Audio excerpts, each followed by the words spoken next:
Okay, everyone, good morning. We have students from Poland, Singapore, and Japan. Hi, everyone. Welcome. Welcome to Coding Lab's final junior category for Young Coders Global Hackathon 2020. So all of you guys look very excited for this morning's um, competition. So great. We have a opening statement from Candice. Hi, a very good morning to everyone. How are you today? Great. Good. Good. Okay, thanks for joining us today. On the behalf of the organizing committee, welcome to the finals of the Young Coders Global Hackathon 2020 for the junior category. I'm sure we all know that we had a very exciting semi-finals last week. The judges had spent quite some time deliberating on who to let into the finals. Well, we have a three-way tie for fifth place, so there are 7 of you today. And as all of you can see from your previous presentation and profiles, which are also currently up on the competition site, all of you have done really very well and deserve a spot in this finals. And each of you has something unique to bring to the table. Now, the COVID-19 virus does not discriminate. All around the world, there are more than 3 million cases with a fatality rate of 7%. This unfortunate situation is not something we can just wish away.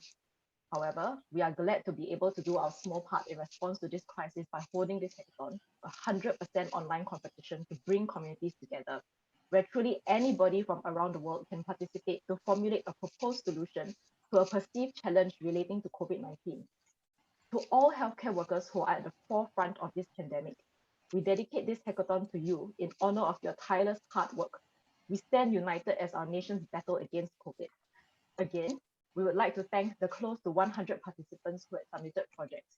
We welcome you to join us today to support the finalists as they work hard on the challenge, and we hope to see you participating next year. For our finalists today, we are very excited to see the uniqueness of your projects as each of you has different talents. You may be aiming for the top prize, but always remember that each and every one of your works brings all of us closer together, proposing solutions not only for our local communities, but globally. We look forward to all of your creations today. Let's now welcome Miwa-san from Coding Lab Japan for her opening segment.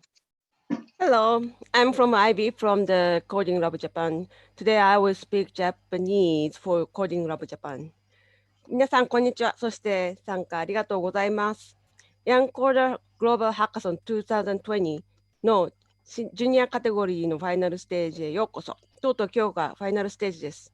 今回とても選考には難しかったんですけども、セミファイナルより7名のファイナリストを選びました。実はジュニアでは3名同意という結果が出たため、今回は7名の選出者がいます。前回のプレゼンテーションはご覧になりましたか？特設サイトがあるので、コーディングラボのホームページからぜひお時間があるときに見てください。みんながファイナルステージに残るためにすごく頑張ってくれたので、見てもらえると結構楽しいと思います。それぞれの個性がとっても出てます。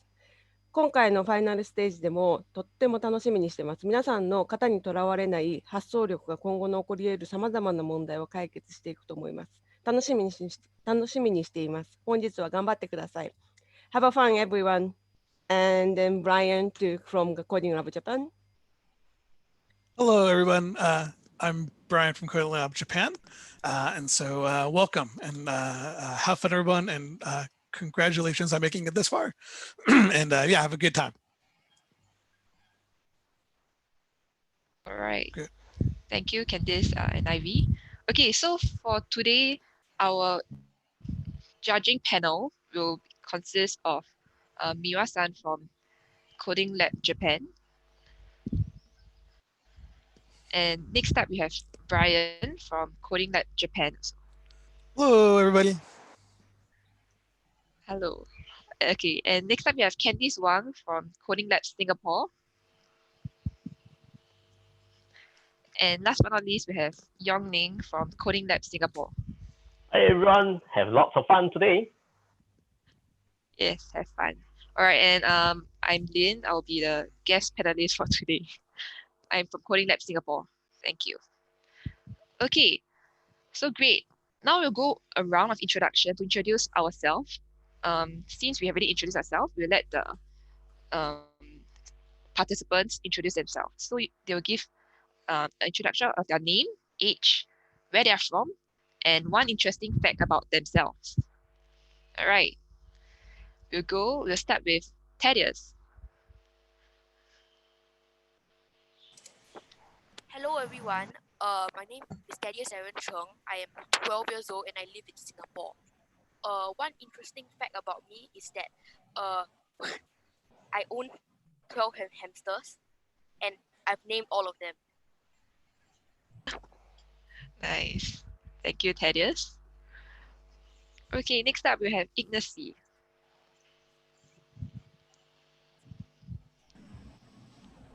Good morning. In Polish, it's Dzień dobry. My name is Ignacy Kus. I am from Poland, which is in Europe. Besides computer science and maths, I am also interested in robotics. I had the honor to show my robot at Robo Expo 2019 in New York City.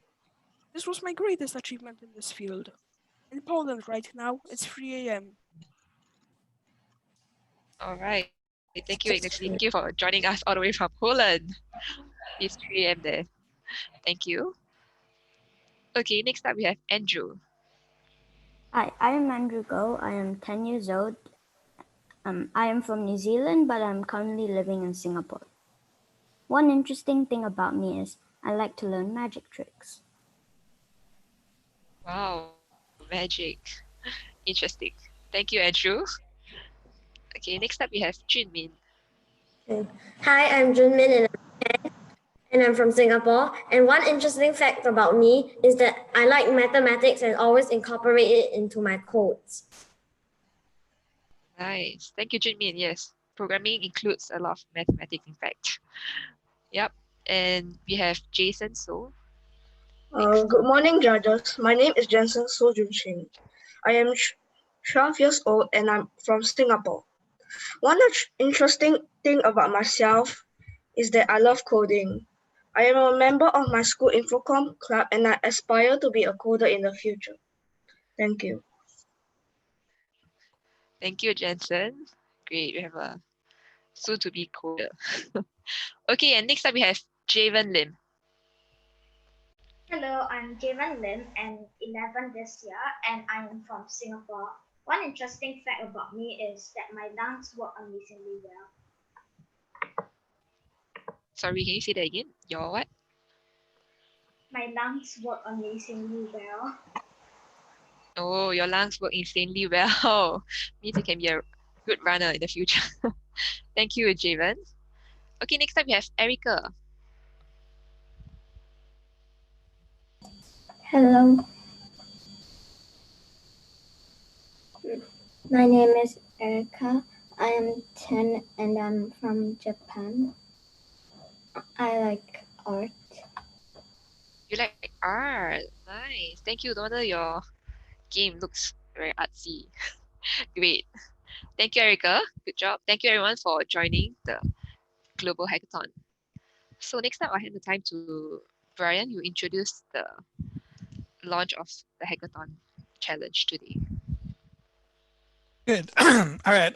Hello, everybody. Welcome. So I'm going to spend a couple of minutes talking about the Hackathon challenge. And then we'll go over a little bit. And then if you have some questions, you can ask me now before we start. So let me share my screen. And so let me just do this really fast. Okay. I will just go ahead and share that all. Okay. So let's do this. Okay. So as we talked about before, the challenge statement is going to be on this page here, which should be live now. So it's going to be here. And I'm going to go through this a little bit. So let me move this and let me actually do it on this one. So it's a little bit bigger. Okay. So let me read through the rules really quick, and then we'll talk about the challenge, and then you guys can ask some questions. So in this challenge, you're going to be giving a scaffolding of a program. So you're going to be given a program that has part of it done, and you're going to need to add some pieces to it to make it better. So each challenge is going to be updating this project in some way. So if a few rules that we have is that we are going to be programming in Scratch. You can use any non-device extension, so music, pen, video sensing, text-to-speech, translate, but you cannot use device extensions, so Lego, Microbit, etc. So you have to use the Scratch account that we provided you for the competition. And then we want everyone to write their own code. So no remixing projects. Okay. So you're going to have 100 minutes to do the project today. And so we'll complete the project by 10:10 Singapore time or 11:10 Japan time. All right, so here's a little background of the competition. All right, so you have to use your imagination. So you live on the starship Singakyo, which has been on a deep space exploration of the Milky Way galaxy for the past 100 years. You're born and raised on Singakyo, and you love your home and its people. So you are a computer software developer who has solved many problems with your programming skills. Currently, the starship has been besieged for months by a new space virus, and the ship's captain has requested your help. The starship is in complete lockdown, but several systems on the ship are starting to fail and need repair. Because nobody is supposed to leave their cabins, the captain has asked you to program a training simulation of the ship to train the engineers how to use the repair robot. So the training simulation will allow engineers to practice and master the controls of the robot and the various the various security systems on the starship.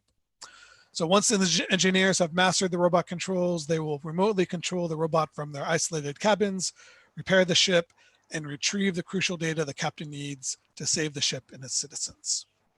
Okay, so that's the basic background of our challenge today for the story. Let me go over a little bit of the logistics. So we're going to have each challenge. There's going to be 5 challenge sections, and each one of those has a bunch of sub-challenges. So each challenge has a point value. So the number of points, each challenge has a number of points that you can receive from the judges. For example, if a challenge is 5 points, you can get anywhere from 1 to 5, depending on your code. There also will be bonus points. So the judges may award bonus points for extra things you do, such as making things more cool, adding something the judges didn't consider that makes the game better. Just make sure that your additions don't break the game rules specified by the challenges that you're doing. Question, do you have to do the challenges in order? Yeah, or do you have to do the challenges in order? So I did this backwards, sorry, oops. No, you don't need to do the challenges in order, but there's one small caveat.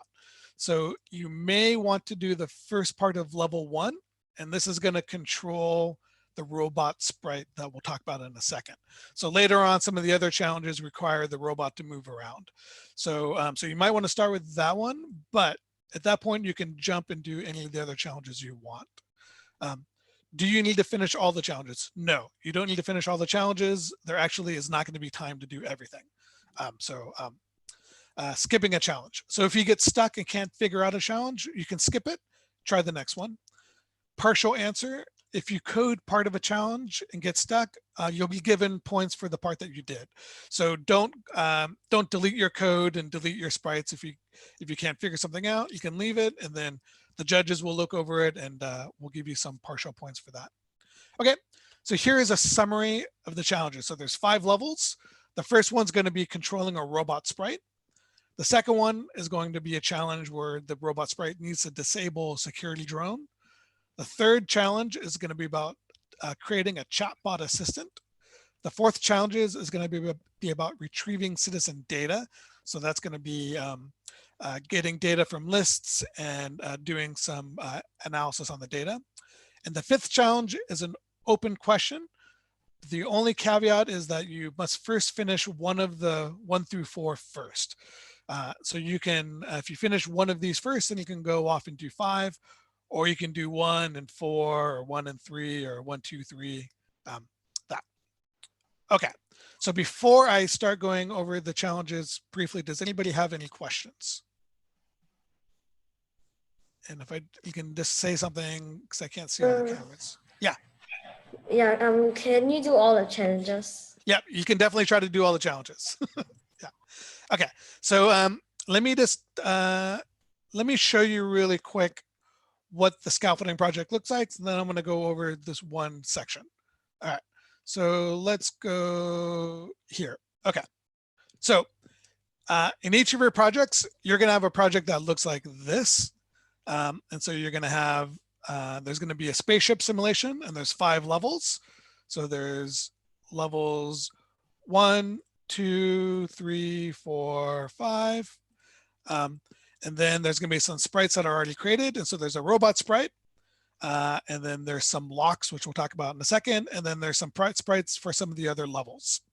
Okay, that's what the project will look like. Okay, so challenge 1 is about controlling the robot.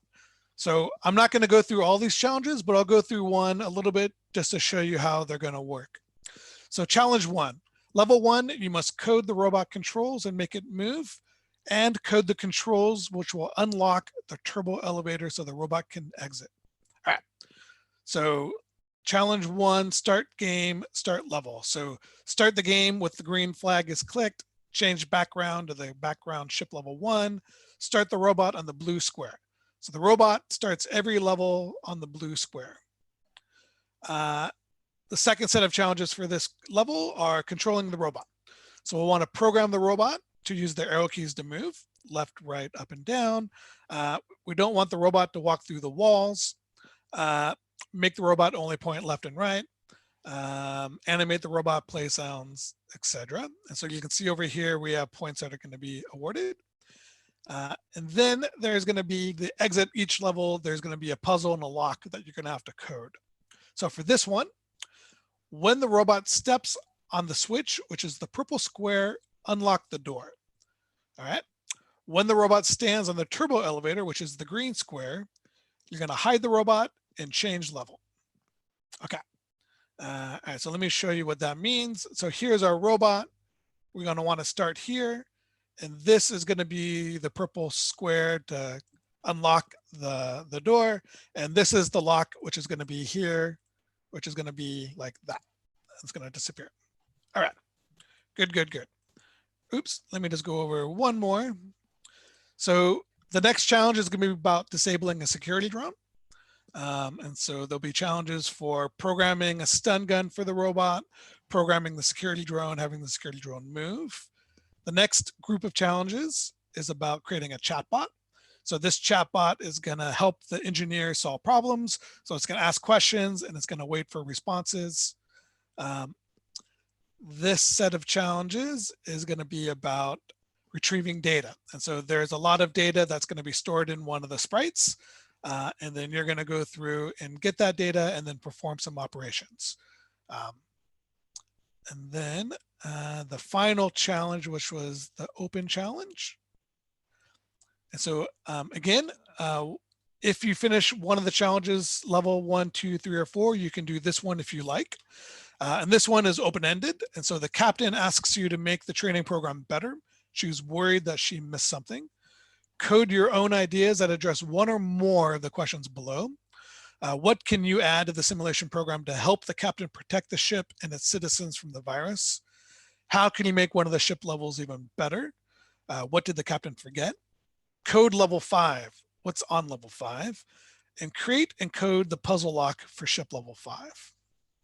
Okay. So I'm going to spend, let me at this point take a quick pause. Are there any questions on that? Okay, so I'm just going to talk about one more minute. Let me just kind of show you briefly. So this is what you guys are going to get in your project. I mentioned too that in the backpack are all of the sprites. So if you accidentally mess up the data computer and you need to get that all back, you can just go find the data computer and then drag it on in. The other thing is, let me just show you quickly. So this is a version that I made really quick myself, or made earlier. And so we have our robot, just kind of show you how level 1 is going to work. And so we're going to move the robot and our door is over here, but we can't get to the elevator. The turbo elevator is locked. And so you notice we're not walking into walls, but if we step on the purple square, we're going to open the elevator. There we go. And I will say too that the puzzle lock challenges, they get a little bit harder for each different level. So, okay, I think that is all of my time. Are there any questions on the challenge statements, the levels, or about the scaffolding project? Okay. Good. So excellent. Yeah, so I would suggest too that if you start with level 1, then you might want to skim the other challenges briefly and look to see which one looks interesting to you. Okay. But again, I would say that I would try to get the robot moving because you'll need the robot in other parts of the challenge. All right. If there's no questions, I will pass it back to Lynn. All right, great. If no one has any question on the hackathon, then we can go to the breakout rooms. Okay. And just a reminder, when you get to your breakout room, you're going to have your account information. If you have any problems, ask for help, and then Lynn will come help you, or one of us will come help you. Yeah, and if something is not working, definitely let us know, and we'll get you guys fixed. Okay. And to get to your breakout room, you can click on breakout rooms at the bottom menu and click join. Okay, see you all there. Have fun. Have fun, everybody. Good luck. Enjoy it. Good luck. Good luck.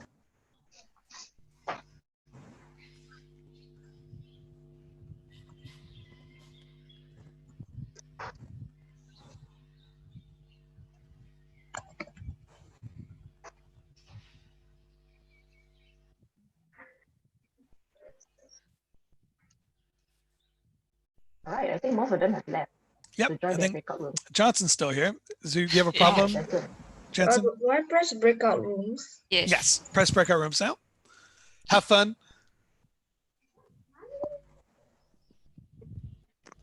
All right.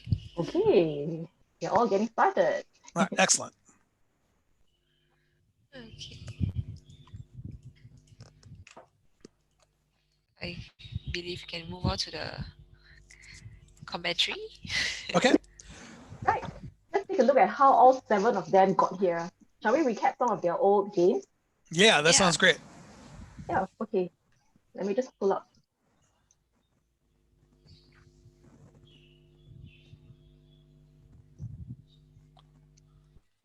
Okay, the first one up is Andrew. Let's take a look at the key highlights of Andrew's submission. Save Gobo from the virus.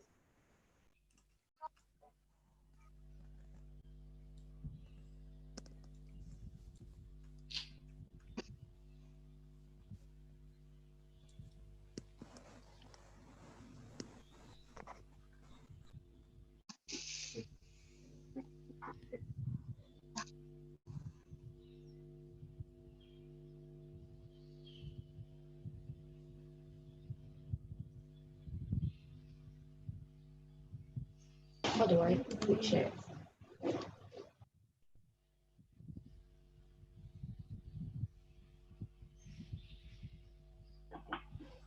I think this is quite an interesting game. I think we're not getting the audio right now, so we're going to try that again because there is Andrew actually talking about the game.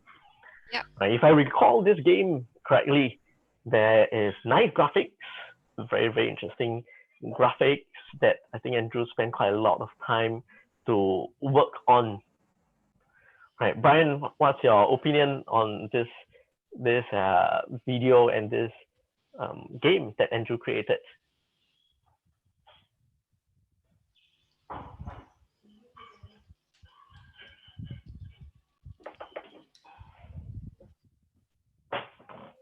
I think Brian's on mute. Sorry about that. I am on mute. So Andrew's game was great. So we'll actually look at the code in a few minutes after we watch the video and get it working. But Andrew did a number of nice things where the game's actually has a few parts to it. So it's a little bit of a quiz game asking for questions about the virus and sort of ways that people should protect themselves. But then there's also a game mechanic as well. So it's a little bit of a platformer, whereas Gobo is moving and jumping and moving across the screen. And so I think one thing we'll look at when we get to the code, so you have some nice physics involved in the jumping, and the artwork is actually nice as well.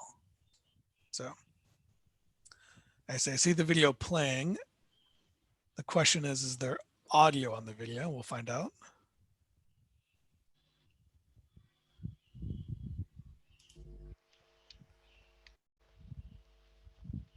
Yeah, I think that's where he actually showed the gravity and the jumping code. Yeah. And look at the beautiful graphics. Yeah, it is nice. If you like, I can share the scratch code before we do the video if you like. Ken, I think that will be good. So maybe Brian can whip up the scratch code and then take us through some of the scratch code. I think he has some pretty interesting scratch code. Yeah. And then we'll go back and we'll watch his video that he made. Okay. So let me go ahead and share this in a second. All right, I'm going to take over sharing, everybody. And we want this one. Okay. So here is the project. We'll see if. All right. So this is actually kind of nice. So this is a little bit of the quiz part, which is nice. I like the window dialogues, which is a nice feature in Scratch. So we have to choose one of the three. So what should we wear when we go out? If we choose the wrong thing, like sunglasses, then we made the wrong choice. And then we'll do that. So I'm going to restart it. The other nice thing I should mention is that the voiceover you hear, let me turn that volume down. He's actually using text to speech, which is nice. So if we choose the correct option this time, so we're going to say 1 for the mask. And so now we'll be able to control Gobo. So Gobo is nice. We can move left and right, and we have the mask on. But you can see when we jump, we had a big jump there. We don't just go straight up and down. We actually have a little bit of acceleration and deceleration. So if we hit this, it'll end the game. We don't want to do that. We'll go over that, go to the next level. So there's different stages in the game, and then each one has another question.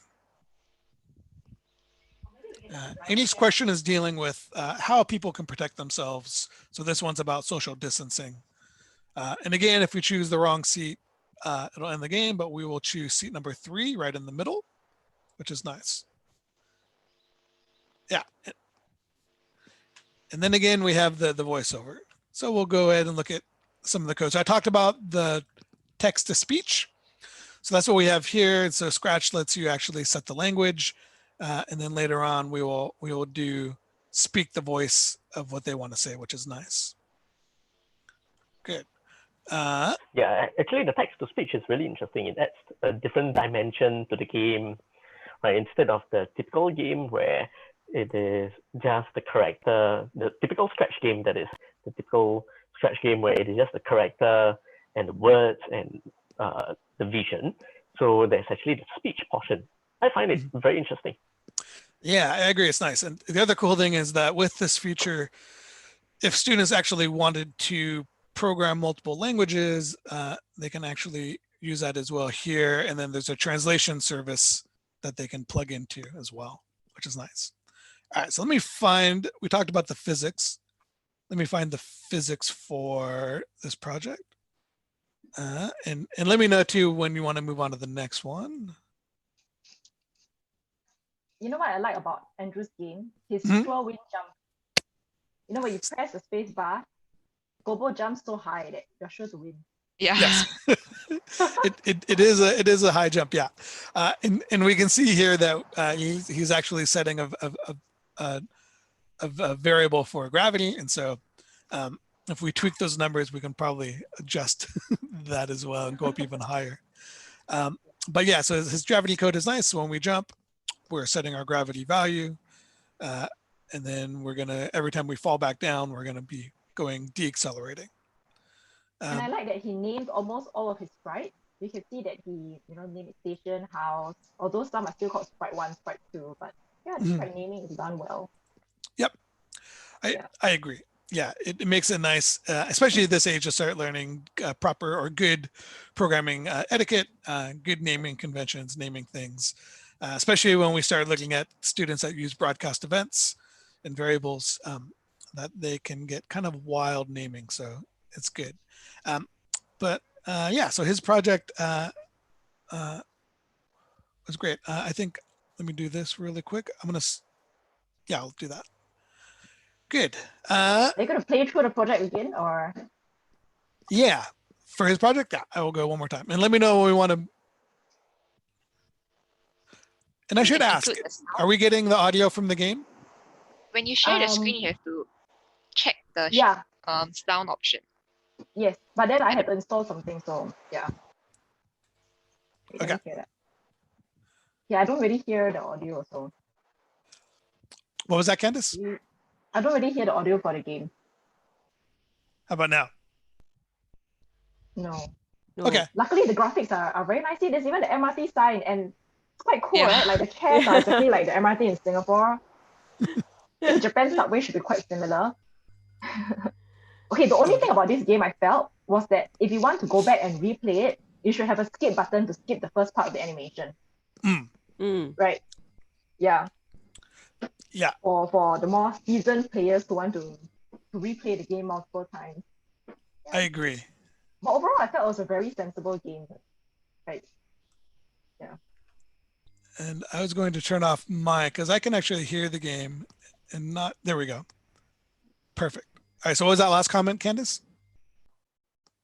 It's a very sensible game. The questions you have to answer, you actually have to put some thought into it.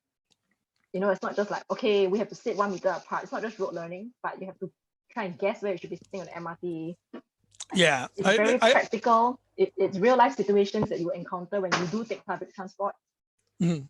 I agree. So and maybe we should maybe go back in a second after this, and I'll go and read the hackathon challenge statement that the students had to solve.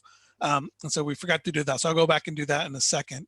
But so the challenge is dealing with the coronavirus, and so how to protect people is one of the challenges they could answer. So this definitely does a nice job of giving people practical advice. And so like for this one example on the screen, do we want to dine in or take out? And we want to take out. If we dine in, we will end it. And so if we do that, there we go. Yeah. And then we can go to the next level. Yeah. Good. So maybe I'll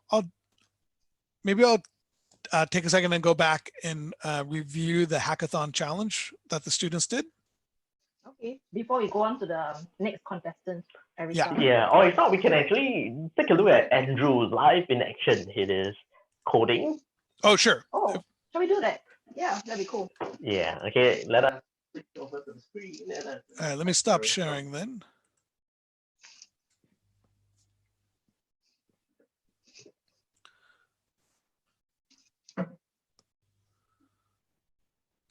So that is Andrew live. Wow. That Looks is like good. he's made some progress. Yeah. Yeah. So he's actually already got his robot starting to move. If up arrow, if down arrow. Yeah, that's looking good. Good. Great, and starting at a blue circle. Yeah. Good. Nice. Good start.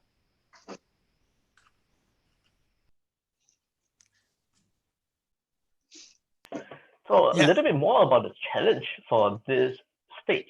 This is where they have to program the robot to be able to move the left, right, up, down. Correct. Yeah. So this stage is all about building controls for the robot. So the main thing is having the robot move up, down, left, and right. The more difficult challenge is going to be not walking through walls. And so basically hit detecting. If they hit the wall, they don't want to go through it. And then the programming the challenge puzzle to open up the door. And so this puzzle, the robot needs to step on the purple square, and then the door around the green circle, which is the elevator, will open for them. But yeah, so this one will sort of set up the rest of the game. As we told the students, they don't need to do the challenges in order. But this first part of this challenge, we recommended they do the first part, getting the robot to move, because they'll probably use the robot in other parts of the challenges. Yeah. So what happens when they hit the wall? Is it up to them to code what's going to happen? The consequences of hitting the wall? Yeah, so they can decide. All we gave them for the guidance is that just don't walk through the wall. So they can decide what happens. So one solution might be to go back to the start if they hit the wall. Another solution might be to actually, if you walk into the wall, then reposition yourself. Yep, bounce off the wall. Yeah, so there's a few different ways they can do it. So we left that open to them to decide how they want to try to solve that. Yeah. Yeah. Good, good. Not bad. Yeah, I Okay. think we can take a look at the next contestant. Yeah. All right. And let me review really quickly just what the students did. I'll just spend 1 minute. So let me share really fast. So the hackathon, so all these students competed in the first round of the hackathon. Their challenge at this level was to create a Scratch program, game, animation, story, art, tutorial, etc., based on this statement. The coronavirus COVID-19 has become a global event in a very short period of time, which has affected all of us. Technology and code can have a positive effect, helping everyone. Your project should address one of the following questions. How can people protect themselves from viruses such as the coronavirus? Many people around the world are staying at home. How can you protect, how can your project help them? And how has the coronavirus affected you and your community? So the projects that we're looking at now, these are the projects the students made that address that challenge statement. And that got them into the semifinals and then eventually into the finals. Okay. So we will look at the next student's project.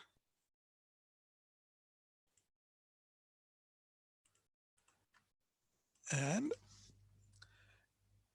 if I believe right, this will be Ignacy's project. Erica's, I believe, if you go by alphabetical order. Erica's. Yep, sorry, Erica's, I skipped a tab. Yep. So Erica taught us. Erica's from Japan. So we will look at her video in just a second. Are you playing her video, Brian? Oh, you want me to look? I'll do the code. So. Okay. Yeah. Perhaps after the code, then we can look through the video. Yeah, we can do the video first if you have it ready. Yeah, because I have it, but okay. Let's see whether the sound works. Okay. If the sound doesn't work, then we'll go through the project and then code again for Erica. Okay, let me just try to share screen. Share computer sound. Okay. Here we go. Corona Avoider by Erica from Japan. Let's go. Key highlights. This is my project. It is meant for any people who have to go outside no matter what, so they know what people to avoid. The summary of the key code highlight is, I think it is the part when the cat touches the characters, but if he's wearing the mask, he doesn't get any germs. But when he's not wearing a mask, he gets germs.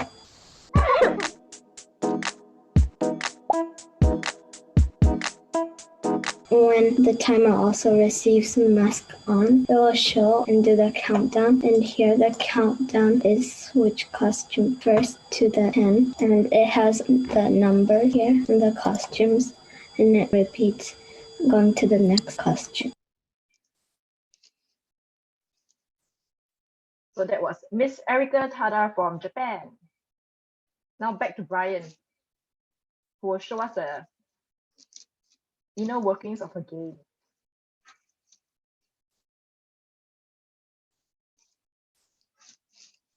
Brian's on mute. Yeah. There we go.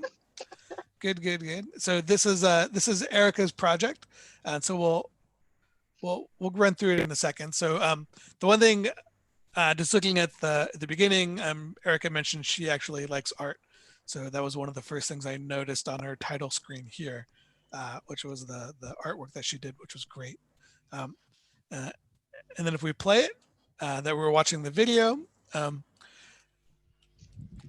it's nice that we move back and forth. So the movement she did was nice. So it's discrete. So there's actually 3 different stages you can move in. So instead of just being able to move back and forth all the way across the screen. There's 3 lanes that characters come down and the cat can move into. So I thought that was a nice feature for the game mechanics. Yeah, and what was really cute is that the characters make cute little coughing sounds and sneezing sounds, which I think Erica recorded by herself. I think so too. Apart from going blah blah blah, that they also make all these cute little sounds. Yeah. Yeah, and yeah, maybe using some of the audio effects to change the sound a little bit, which is great. Yeah, and the fact is when one of them touches you, the germ count increases not by one but by many. Right, so it's quite realistic in the way it's being simulated because they come as a swarm, right? I mean, like you don't just have one germ, but many. Yeah. Exactly, yeah. And she has her germ count here, so she had to use variables to keep track of what her germ level is. And then when it reaches a certain level, then the game is over. So the other nice thing I like is the use of a shield or mask. And so she has in the game down here, you start with 3 masks. And if you click it, the character's costume changes from the back, which is nice. And you see we're not getting any germs, but she also programmed a countdown over here. So as soon as that ends, then we lost our shield and we start taking germs again. Yeah. Yeah, it's so creative. I must say that the first time I played it, I wasn't exactly sure how to wear the mask, but after I tried clicking, it's quite obvious after a while. So. Yeah, it is nice that it's she uses just to click it to put it on, and then once you use it, it's gone. So you don't have a second time through that mask. We have 3 of them total. Yeah, that was good. And then we can take a quick look. So she has some of the code for here. So if we look at actually wearing the mask, so this is where we actually get germs or not germs. So using a conditional. So the nice thing too is she's actually using broadcast events to synchronize the game, which is great. That's a good feature to use in Scratch. And I like how she named her broadcasts as well. Quite aptly named. Yes, exactly. I'm coughing, so you lose the point, and not just like broadcast 1, broadcast 2. Yep. Yeah, again, so good naming conventions. And then using a conditional statement to check if the mask is on and if the costume, so she is just checking the costume of the cat, which is a good way to do that. And so we can tell like if the cat is wearing the mask, its costume is going to change. And so we do not take any germs. Otherwise, we'll take germs. Yeah. Yep. Good. And then the countdown was also a nice feature she did where she is creating a timer loop. And she actually used a function for that, which is nice. And so when the function's called, it's going to start the timer and it's going to repeat 10 times, but we're going to wait 1 second every time. So we get a timer of 10 seconds. And then to display the time, she's actually using the costume numbers to count down this way for a digital display. That's nice. That adds another layer of sophistication. Defining the function, having the costume show the different times. Yeah, I agree. Very well thought out. Yeah. So the easy way to have done this of just to use the variable display and just let that count down, but actually, So this is a nice addition she added. Yeah. So she did great. Again, in the artwork, I love the cat mask. It's very subtle because we're looking from the back of the cat, but it's very nice. Yeah, that's very creative. Right, the cat doesn't turn to face you or anything, but yeah. Just like a real mask, right? Yeah. And then the masks on characters like Terra is also fun. So yeah. And I love the pastel pop colors. Yes. Of the 3 lanes, like bowling alleys. Yep. Yeah. Again, so I do like that feature where the game mechanics has 3 different choices that can be made, and so it limits what the characters can do, but in that constraint, they have to choose one of the 3. So so it makes it a nice game mechanic. I like. Yeah. And just perhaps at this point, we can take a look at Erica's live coding. Okay. Yeah. I will stop sharing.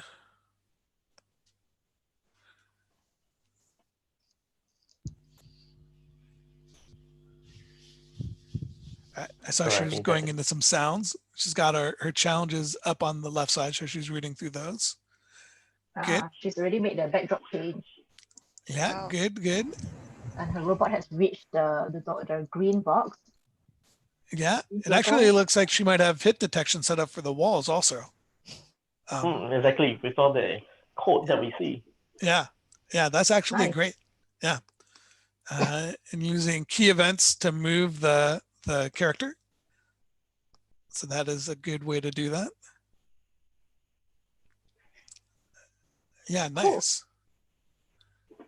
Trying to see what else she has good going on. Her character won't be bumping into any of the walls anytime soon. Yeah, and the screen's a little small, but it looks like it's it looks good. Yeah, awesome. And you can see what is she trying to do now. Trying to unlock the turbo elevator. Yep.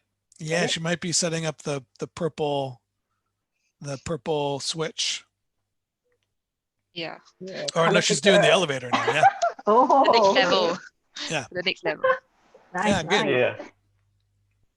Yeah, and she's making full use of the tool to use the color picker, choose the correct color instead of trying to figure that out. Yeah. Yeah, nice. Good. Looks like she's having good progress. Yeah.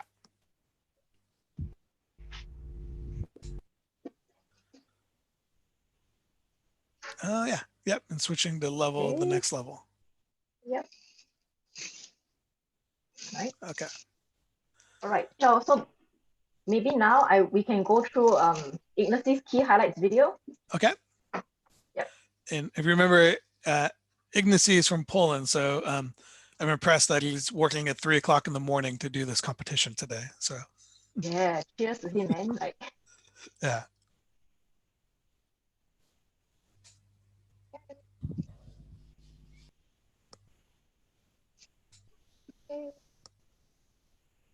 I wonder how is Ignacy keeping himself awake? Yes. Yeah. That's a good question. Yeah, I mean, typically for coders, we'll be drinking Coke or coffee, lots of coffee. Yeah.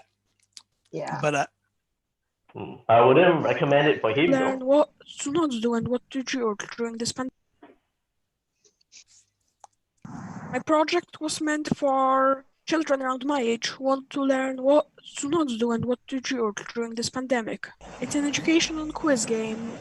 I spent the most time making the character for the game. I drew it on Scratch, and I moved the individual parts of the character, such as the head, to make it look more hand-drawn, and I drew into empty spaces.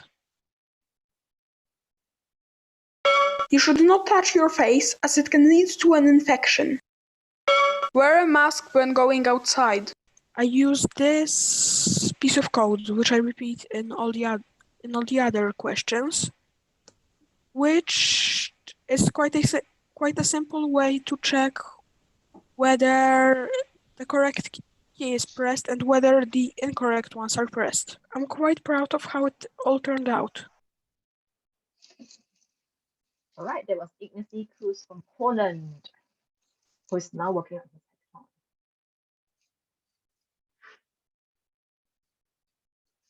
Okay, so let's take a look at his project. Yeah, his drawing is really good. Especially the leaf. Yeah. Wow. Yeah.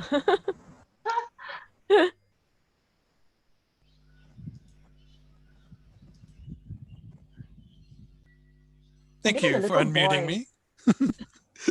So here's his project. So I'll jump into the code. So I think that a couple things I can start that, like as Ivy said, one of the things that was great were the drawings and the animations. And so the animations with the boy talking synchronized with his actual voiceover. And then he has an animation of a leaf drawing in a little bit, which is pretty great. Maybe we'll see it here in a second. So you can't actually hear through my computer right now. But I can hear. Oh, you can? I can hear.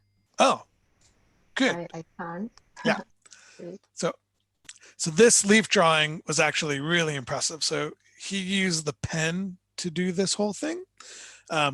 But so he had a function set up where he was actually going and setting up multiple points for the whole leaf, like lots of points. So his string of data to actually draw that was very, very, very long.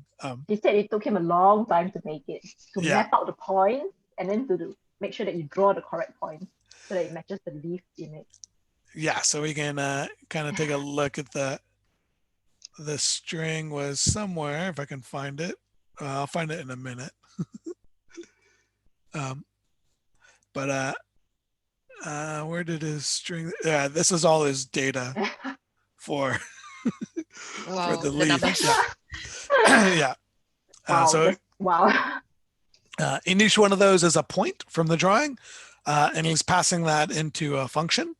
And that function will take that point data and then actually do the drawing, which was really nice.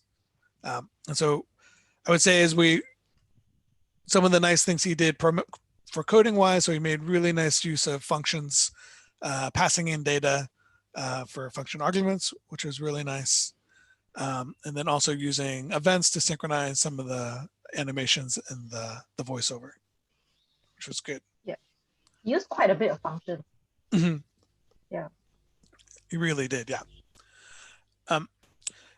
And the other good thing, so talking about the sort of the theme of the project or the theme of the hackathon, his very much is within the scope of the project of trying to help people and protect people through the coronavirus. So his quiz, again, is not just questions and answers. The questions actually are trying to convey good information for people to do, like when should you wash your hands? Often once every month, avoid at all costs.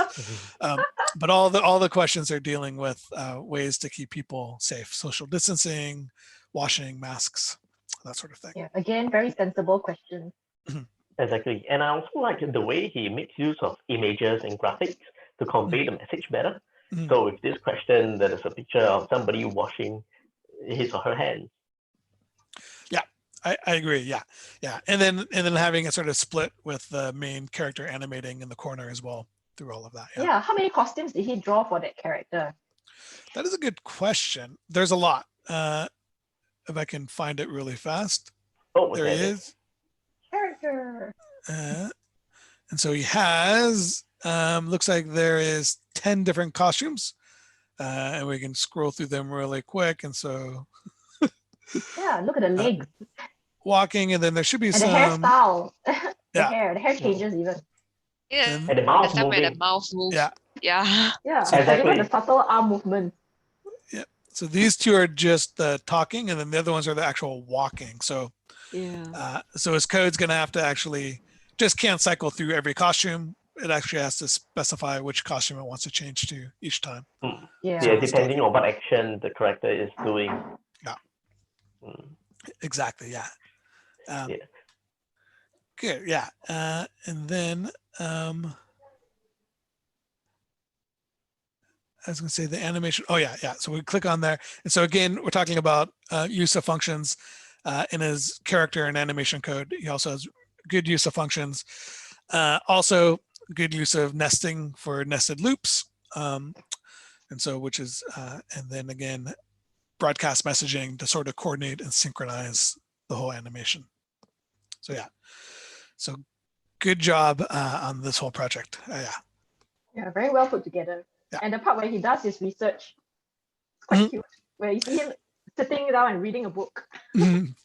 That is that is true. We might just be able to go through and find that one without it. And so he does have. See the research, and then you're like wondering, okay, what research is that? Then you realize, there we go. Okay. Yeah. Yeah. And he had a nice feature at the very end of the project where you can there's a shortcut hotkey where you can go through and just do a picture gallery and look at all of his pictures, which I thought was a clever thing to do at the end. So these are the pictures that he incorporated into his questions. Yeah. Nice. Yeah. So yeah, again, yeah, awesome job. Great code and yeah, good project. All right. All right. So who is our next? Or do we Maybe actually want to can jump try into his take a look. code? Yeah, we can jump into his code. Let's try and take a look. I will stop sharing.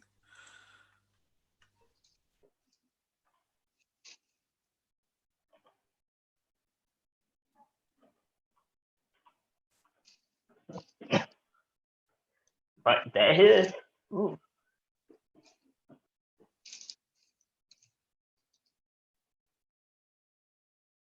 Which level is he at? Or did he actually change the backdrop? He might be So this is adding his level own. 2. Okay. It looks like he's made quite good headway with his code as well. Yeah. Oh, okay. I think the connection got disconnected to his live code.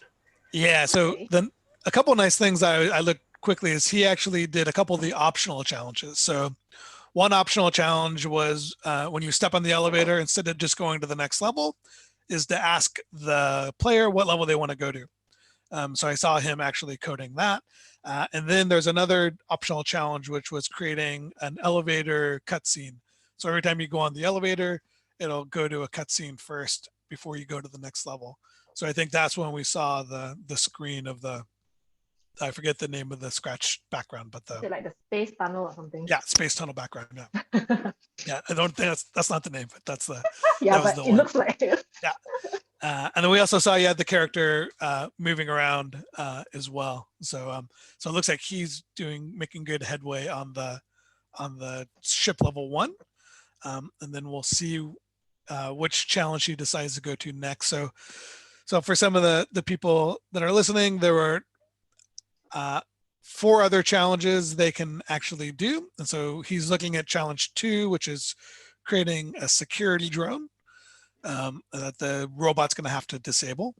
And then there is another challenge, which is coding a chatbot. So the chatbot will help the engineers answer questions. And then the 4th challenge was about data analysis. So there's one of the sprites has survey data that the captain collected from all of the citizens, things like, do you feel sick, or how bored are you? And so they're going to take that data and then do some operations like find the average for how many people, the average for the level of boredness from 1 to 10, or get the data for citizen number 50. So things like that. Yeah, that's interesting. So I think the live feed is back on. So I think it is actually working on level 2. No, but it is back on level 1 again. But just now I was actually looking at him looking at challenge 2.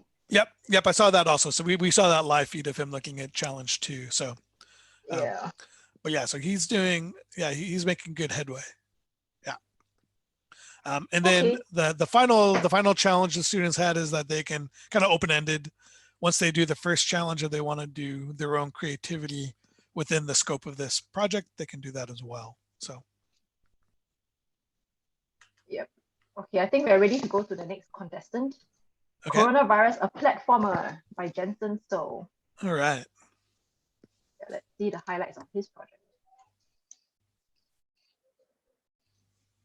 I'm Jason So and I'm going to share my project with you. I created a project on the coronavirus. In this game, you are supposed to travel through obstacles and get to the end. The game mechanics includes hand sanitizer, mask, metal, viruses, and a shop. My game has 36 levels to cater to different competent level players. The main target group would be to reach out to the age group of the children and youth. I want to create a fun game that everyone can play anytime in their homes while highlighting the things to take note of during this period to keep us safe. The impact of driving the message across to be more effective through a fun game and colorful visuals. For the code, I use the variables and broadcast code to make this game work, as well as other useful codes such as motion, looks, and sound. I use the concept that we should not touch metal, that the risk of viruses on it. I've also included the virus in the game, and you need to dodge viruses which are constantly moving randomly. Nice one by Jensen So. Wow, he has a lot of levels, 36 he mentioned. And he has played through all of them. Yeah. Top share. The hard This is work one of the he more has. complex games. Yes, I agree. Yeah, as Lynn was saying too, yeah, that a lot of levels in this game, and a lot of different parts happening in the game. Yeah, and first off, I think his instructions are very clear. I like the way he gives very clear and concise instructions at the beginning. I agree. So one thing we didn't really talk about is how the students were, or how the coders were judged. And so they were judged on their code, of course, how well they addressed the challenge statement. And one of the things they were judged on was usability. And so how well can people use their projects? So I think this is great, having a nice list of instructions telling exactly what to do. Yeah, I agree. Oops. I'm going to turn that down. And actually, let me just turn my How volume. you can actually read the story before you start playing to have some context of this world. There we go. Sorry. There we go. So the game itself is a great platformer game, but there's a lot of different pieces. So one of the things we liked and we were asking about is he has a nice pause function in this game up here. And so you can actually pause the whole game. Yeah, it's so useful. Imagine if you've already played 10 levels and you want to go have lunch or do something else or have a snack before coming back. Yeah, exactly. Yeah, and so the pause feature is great. The whole game is paused. There's also some other things where you can actually restart the level, which is also nice. Like Andrew's game with Gobo, so he makes good use of physics. So we see when we jump, we're actually accelerating or deaccelerating and accelerating back down. And then I will open up some of the code. And then also the little viruses are using clones to actually create the viruses that are floating around. And I like their random movement. Mm-hmm. Yeah. As well as a little pop-up at the bottom that says, just now that gives you a little tip on coronavirus as well. Exactly. Yep. And that's where I was going to try to get to. So he does a nice thing. I think it starts on the next level. Yep. So down here, we'll start getting, oh, I see. They pop up, they disappear really quick. All right. So down here, there's hints about the coronavirus, so giving information, which is good. So one of the features I did like, which I'm going to try to get to really fast, is that we'll go buy a mask, is that here, he incorporated social distancing. So we see around this player that it has a little bit of a hitbox that's visible. And so if that gets actually, so normally if the character touches another character, then it's gonna, the character is gonna lose a life. But here, even if just the hitbox touches it, so it's nice that has a little bit of social distancing aspect built into it. Yeah, that's really creative. Having a semi-translucent, gray box around it to remind you to keep the distance from the other friends in the game. In this case, the purple squares. And I like how he actually used the image of a real virus, but changed it to green color as well to match his world. See, everything he uses is very nicely color coordinated. The grass is green, the rocks are green. Yeah, that's actually a nice point. And the graphics themselves too, their artwork is really nice. So I like the characters and I like the masks. Yeah, which is great. Yeah. All right, I will open up his code here. So he has a lot of code, and so as Lynn was saying, there's I think 27 levels. So we put a lot of time into this. So if we jump on the person. We haven't even reached the one, with the hand sanitizer yet. Oh, that's true. So he incorporated a hand sanitizer as well. I think it might be the next level. So we'll test my playing ability. Oh, Brian, go. You can beat this level. So there's the hand sanitizers up there. And there's even a countdown timer for that. Yeah. And so now we have a countdown timer on the top for the hand sanitizer. But I forgot the key to use the hand sanitizer. Find that. Okay. So, and if we look at the code, so here's some of his pause code. And so he's actually wrapping all of his key functionality within a Boolean flag. So checking if the pause is set. And so if it's not paused, then we can actually go through and run the code. So here we have some of his movement code and falling code, checking the X and the Y, so creating his gravity code there.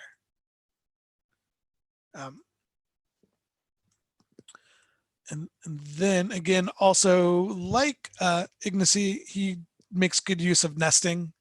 And so nesting here, we actually are nesting multiple if statements through here as well. Yeah, and I see the code that enables the game to pause. Yes. So he actually made good use of the variable to control more like a Boolean flag. Mm-hmm. Yeah, exactly. So that's pretty good coding. Yep, exactly. Yeah, and so he has this, he's using this all throughout the code. Here's the pause again. So this block of code here. Yeah, so it's a great use to sort of be able to control the flow of his whole program. Yeah. And then I was mentioning the artwork. So the artwork is pretty great. So here's his shop buying masks. Oh, one mask yeah. less. It reflects the reality. Yes, exactly. Yep, and this was the virus that Candace was talking about. Let's change the color scheme on it to match this.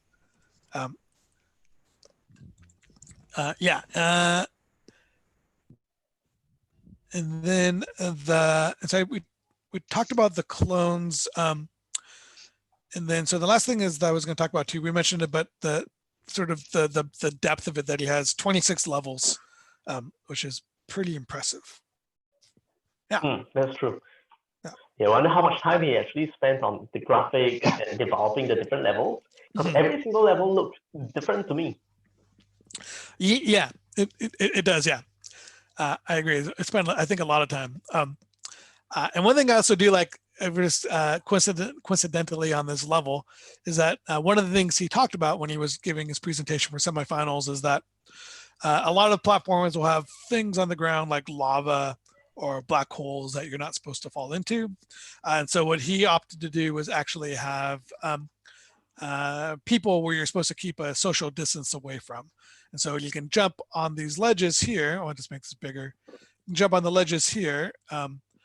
But if you actually fall, there we go. If you fall down, you're going to go, oops, I grabbed that. And then you're going to touch the player.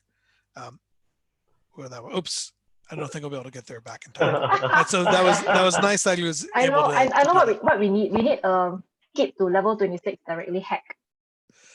He actually might have that in here. I think I remember or like seeing, a checkpoint. So if you hit level 10, then you don't have to go back to level 1. You can restart from checkpoint. Yeah. I think he actually did add some debugging jumps in here for jumping to different levels.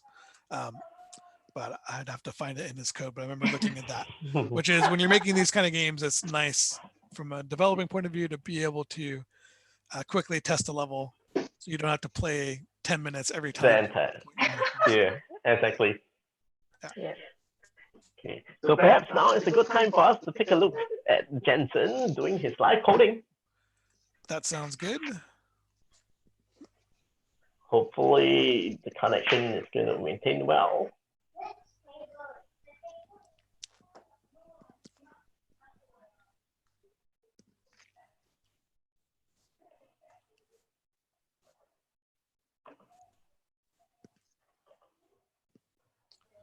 Oh, it got disconnected the moment I start sharing screen.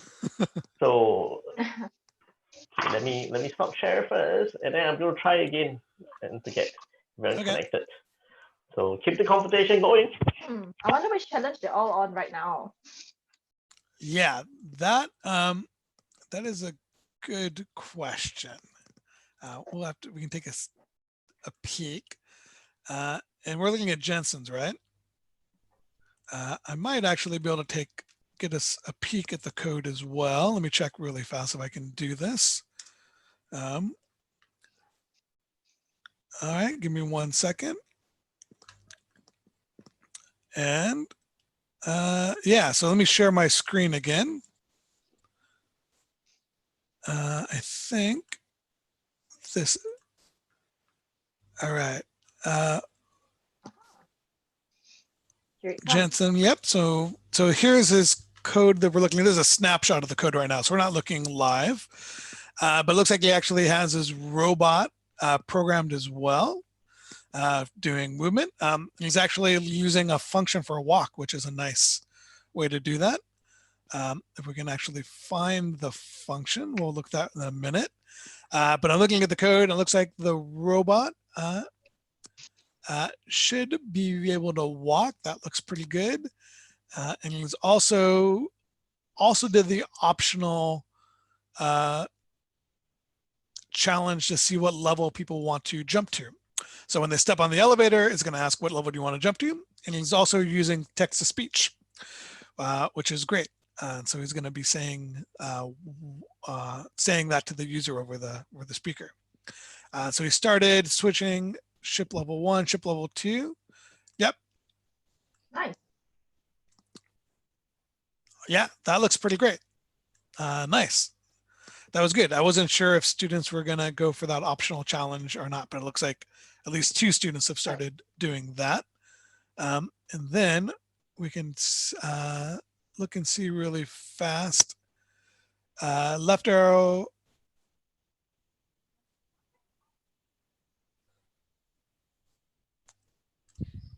Got it. Yeah. Increase and slower speed.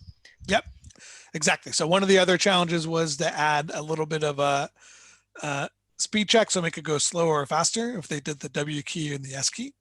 So yeah, so it looks like he was working on that one as well. Yeah, so good start for Johnson. Yes. Looks like he's made really good progress. Yeah, I agree. Okay, so I think I will stop sharing this screen.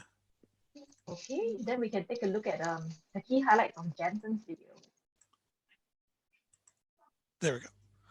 Let's pull up Jensen's submitted project. Sorry, Javen. Javen, yeah, good. I thought I was on the wrong student. Let's see Javen. I'm going to tell you more about my game, Pandemic, How to be Socially Responsible. Most children do not know what is social responsibility or even the importance of it. This is a major problem as we all have to play our part by being socially responsible in order to stop the spread of the virus. The solution, a fun and interactive game to learn about social responsibility. This game is special because although it looks simple, much time and effort had been spent to create it. In particular, I actually drew every single character and building in the game. One of the key code highlights is the reactions. When the main character interacts with other characters, they all have a specific reaction. Many costumes are needed to make the reactions. Another one is scrolling. It is when the characters in the center and the buildings move, but then the character doesn't move, to give the illusion of the character moving. That was a nice one from Javen Lin, 11 years old. Yeah, let me go grab his code. Whilst Brian is looking to share his code, maybe I can share a bit more about Javen. He's 11 now, but we first saw him when he was 7. He first came for classes. And I remember something really fun that he did. You remember the meme PPAP? Oh yeah, definitely. Yeah, I mean, like there's a new one now that Miwa-san shared the other day. Pray for, what's that? Pray for peace and prosperity, is it? Pray for people something, I forgot.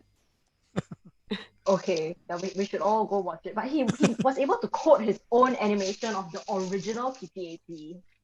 Oh, that's great. When he was 7 or 8. Yeah, in like 10 minutes. Yeah, he drew it himself, he programmed it. So that was quite cool. Yeah. And now we can see things. Yeah, and that's I think a good place to start looking at his project is so all of the artwork he created, correct? Yes.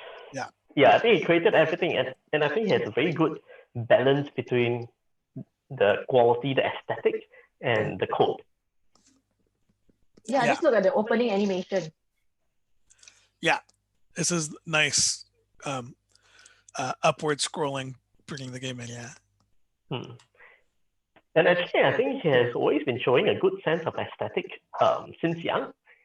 So I remember one game that he created where he has this menu bar, which when your mouse goes over it, it will expand to the full menu, and then when you move out, it is going to retract. Pretty much like what you see in a website. Oh, that's nice. So building like UI controls in Scratch. Exactly. Yeah. Yeah, that's great. I like the way the legs move. Well, excuse me. And the background. Yeah. I like the legs moving. The graphics remind me of like, either Wreck-It Ralph or Super Mario. Yeah. Graphics. I agree. But it also reflects Singapore as well. Yeah, look at the block numbers. Yeah, so I was like, is that typical naming for Singapore? Like the building? Blocks? Yeah. Yeah, the numbers, yes. Okay. Yeah, and I think Lin was about to talk about the scrolling. Yeah, he moved the background instead of like the person moving. Yes. Yeah, which is very unique. I agree. And I think that was the first thing that noticed me when I started looking at this project was just the level of coding that he used to actually make everything scroll left and right and then up and down at the beginning. Yeah, as he mentioned in his intro, it has a nice visual effect where the character actually does not move, but everything moves. And if we actually look at the code for that, we can find it. Well, here's one piece of the code here. I believe that should be for this. Yep. And so essentially every building and every sprite in the game, he's controlling the X and the Y synchronized and then moving them across left or to right. And so the player itself stays right in the center of the screen and everything moves around them. Yeah. So that I thought was great. The other really nice thing I like about this game was he also mentioned this in his video was his interaction. So one thing actually is just entering buildings. The key for that was the space bar, but you can go, if you're not on the building, you're not going to go in. And so you had to coordinate which building he's actually going into. And the same thing here, where if we hit space bar, we're not going to interact with the citizen, but when we get close to them and hit space bar, then we're actually going to have a question. And so this part of it turns into a little bit of a quiz question answer where he gives great advice about the virus and protection. Yeah. And the text gels very nicely. You can see from the font for the points to the quiz questions to the NPC's t-shirt. Actually the same kind of font type. And I like the way he programmed the NPCs as well. Yep. Yeah, the NPCs are great. Yeah. Yeah, like the one in Lavender Residences when you go there later is quite cool as well. Yeah. And then when you answer the questions, you're actually clicking, which is a nice feature. So you can click the correct answer, which in Scratch, this is it takes a little work to actually make something like this work. And so what is our question? I forget what they asked us. I think we're saying we feel sick, so you should go see a doctor immediately. Or I hear drinking, rubbing alcohol will cure that. So that is definitely not the right thing to do. But this one, there we go. So then we can go to the next level. Yeah, and we get a point. We get a point, correct, yeah. So, and I forget how many buildings, are there 6 or 7, 8 buildings, I think? Let's see if we go inside Lavender Residence. Yeah. Oh, so cute. The NPC says that coding is fun. Yeah. Exactly. And so we'll do this one wrong and we'll see if we get a point or not. Yeah, I like this part, like if you try to ask for a mask again and he says, are you back for more? I don't have any more to spare. This is so really modeled like those RPG games where you talk to characters, get gold. Yeah. It's realistic. I agree. And then we go back outside. All right, we'll take a quick another look at so the interacting code I want to bring up really quick. And so we can't see, I'm trying to make it a little smaller, but this is the code that he's using when he's interacting with different objects in the game. So he makes great use of Boolean logic. And so doing multiple conditions with and or, and so checking if different conditions are correct in order for that interaction to happen. And so that was nice use of that. Yeah, good use of variables. Yep. Yeah. Variables, and we talked about some of the other students good variable naming conventions. So naming variables in a reasonable way instead of just naming everything A, B, C, D, or your pet's names. He actually made them nice and meaningful. And even his sprites, you see HDB block in Singapore, that stands for the Housing Development Block. Yeah, that is a good point. He actually did name every single sprite, which is good. Even the NPCs have names. Jane. Yeah. Like how when the person is in front of the building, the screen will pop out to tap, press space to interact. So to remind the players that you can go into the building. Yeah, that's actually a good point. And so we were talking again about one of the things they were judged on was usability. And that's a perfect feature to get to notify the player that there's something that they're supposed to be doing instead of just having to guess if you have to press a key here.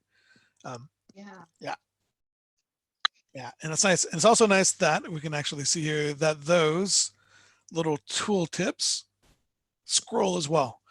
Excuse me. Yeah. So I think, a good, solid project. I was very impressed with everything that he did.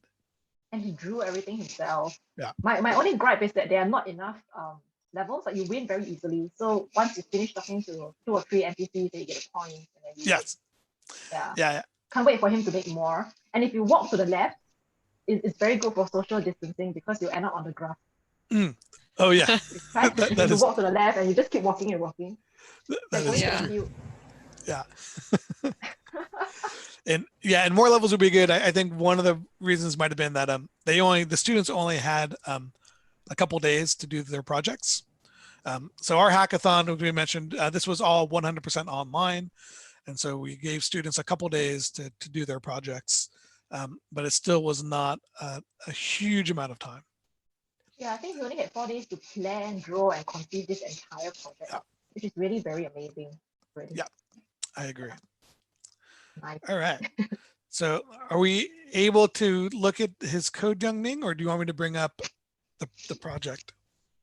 Give me a minute more to see whether we can actually connect in. Okay. Yeah, I'd like to see his progress. Yeah. So Brian can continue playing the game until we win then.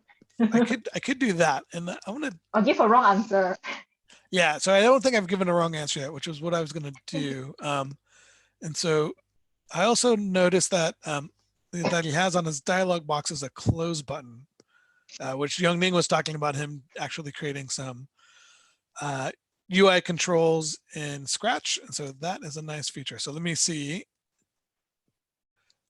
What was the question? I didn't read it fast enough.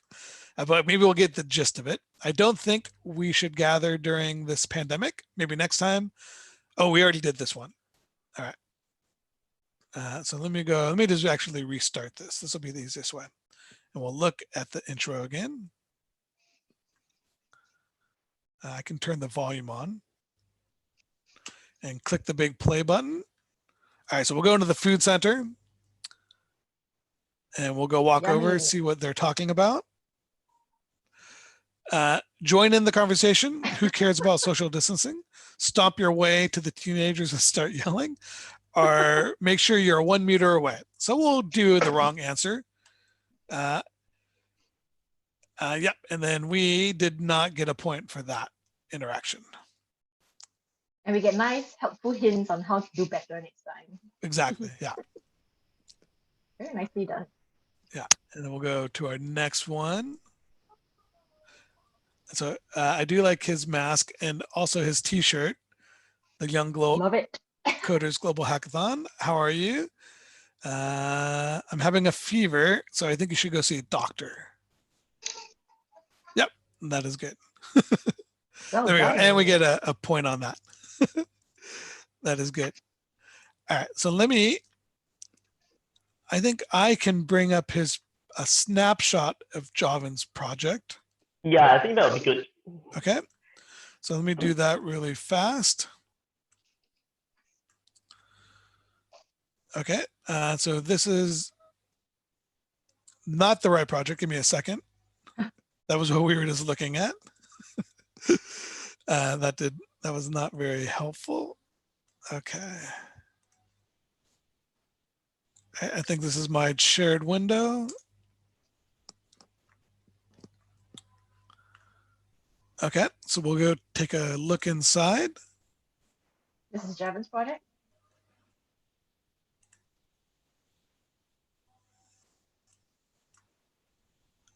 I think so. Nice. But we'll take a look at the live code. So you might be doing,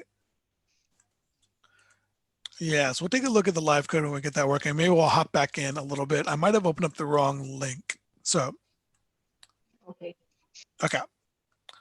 So hold off on that. I think they're still working on getting the live code. So maybe we'll move on to the next contestants. Yep. Yeah, I think that is good. Okay. Let me share my screen. Okay. And let me not share my screen. All right. Share mine.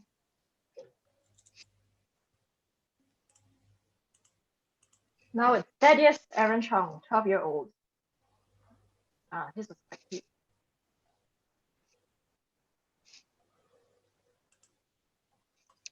Hello, I am Thaddeus Aaron Chung and I'm here to present my hackathon project, COVID-19 Warriors. My target audience for this project are kids from 7 to 13. At the start of the game, my project has some cartoony sprites in my informative slide to reinforce what the players read with visual. It is also my hope that the game will enable the players to have a fun and enjoyable time and learn a few tips about the lockdown or the circuit breaker. Many people do not know what to do in the time of the COVID-19 pandemic, and this is a very big problem. Some people do not know that masks cannot be reused too many times and that you have to change your mask every now and then, and that is why this feature plays a prominent role in my game. I envision people playing my project and using my tips to help make the world a better place amidst this COVID-19 pandemic. My game is a blocker game where you use the mask to block COVID-19 viruses from touching the scratch cat. Instead of making the viruses sense the mask in order to be blocked, I made the viruses sense the color of the mask instead, so that when the mask gets overused, it becomes darker and viruses just pass through it. All right. That was Thaddeus Aaron Chong, 12 years old. Let's go take a look at his code. All right, so let me bring that up. All right, let me stop this project that we had going before. Okay. All right. Did I load the correct project, Candice? Yes. Good. All right. So this project, again, does a nice thing where it has two parts to it. So it has a beginning part, which is a little bit of sort of information slides about the coronavirus. And so we can scroll through those. I want to open up the code at the same time. So we can scroll through those with the space bar. So we get some tips on social distancing. Yeah, I think adding the spacebar function was a good one so that people can read it as fast or as slow as they want to. Yep, I agree 100% with that. So yeah, functional add-on. Yeah, so it's a good usability. I think there's a the other way. I think sometimes in some of the projects or some projects like this that it'll be a long introduction and you have to kind of wait to get to the game. And so this is nice where we can actually scroll through them as fast as we want and we get there. But good information. And we're ready. We're gonna click spacebar, and there we go. So I know what I like best about this game, but Candice, what was your favorite thing? I'm deciding between the mask and the cat. Yeah, I agree. So I'm really cute, especially where you get more and more sick. Yeah, so maybe we can see right now our mask has been depleted. So now the viruses are hitting the cat, and you can see the cat is getting more sick. Dear. To change our mask is spacebar. So now we got a new mask. But as you can see, as the viruses hit the mask, it slowly starts getting more and more worn out. So, which is a great feature that he did using the costumes. Yeah, and I like how he also used an image of an actual virus and just varied the sizes as they came at the cat. Yeah, exactly. Yeah, so bigger, having smaller. Yep. Oh, there we go. I lost that. Yeah, so having the actual virus smaller and bigger was great. Let me try to restart this. See if I can go through these really fast. And I think the controls are very user-friendly. So you use the mouse to control the position of the mask, but you change the mask with the space bar. So that makes it very easy for anyone of all ages to play, right? No matter how old you are, from a 7-year-old all the way up. Exactly, yeah. So the way I'm controlling it is just the mouse is going up and down, and then the sprite for the mask is following the pointer. So yeah, very easy to use. And then the only keyboard is the space bar, and that gives you a new mask. But there's a nice feature of timing where you don't want to get a new mask at the wrong time, like now. Yeah, you don't want to waste your masks because Yeah. you only have a limited number of them.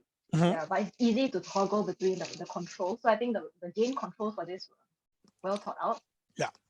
Yeah. And we should look real quick. So the feature we're talking about where the mask visually gets worn out and the cat also visually gets sick, that's all done through his costumes.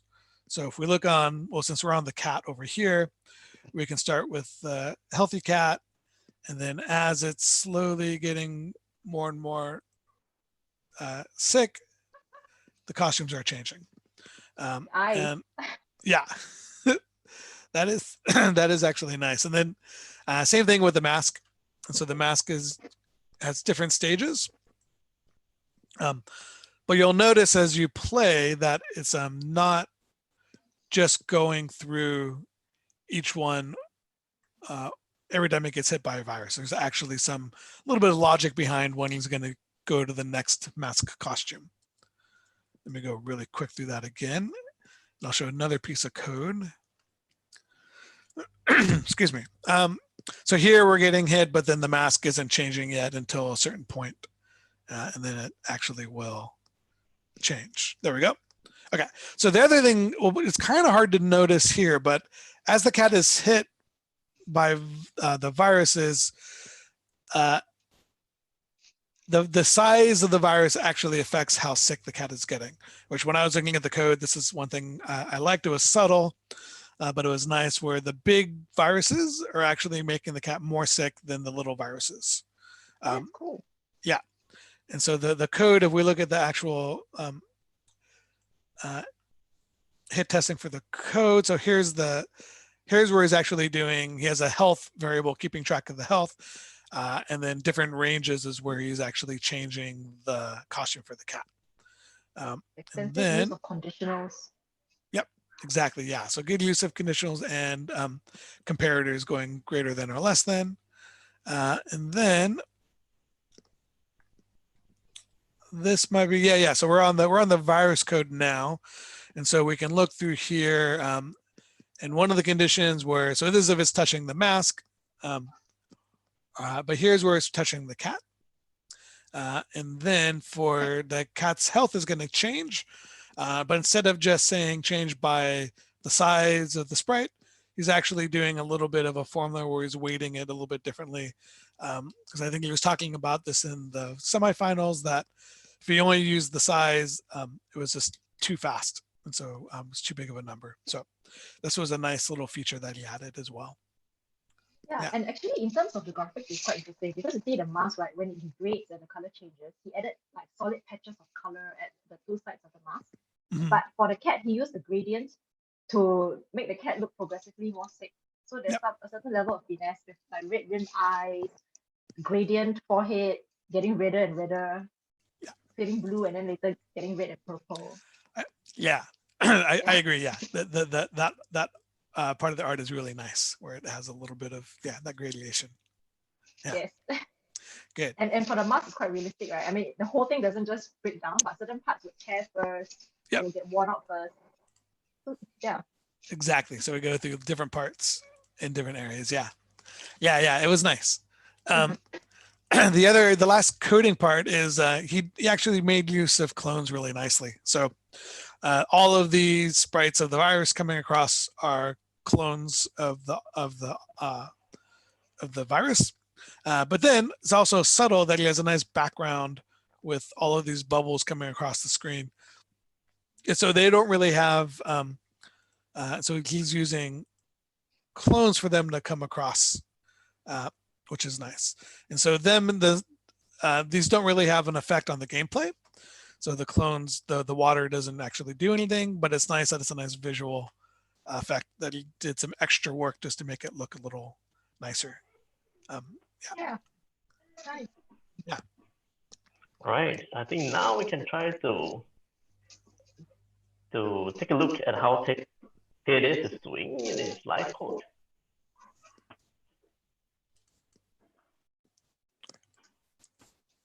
Excellent.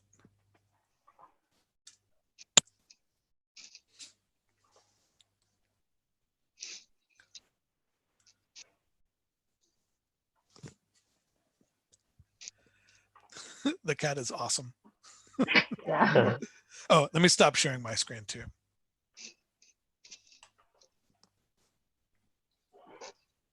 Okay. And So I'm having difficulties as well again. So I realized that each time I try to share it over Zoom, the connection between the two computers will stop. So I'm not sure whether it is due to the graphics card, like having only being able to share one. Got it. Okay. And this is Thaddeus, right, that we're looking at? Yeah, that's right. Okay. Well, let me just share a snapshot of his code really fast. Let me find the window. Okay. So this is not the window. That is, let me actually try that again. Somehow I opened up my project.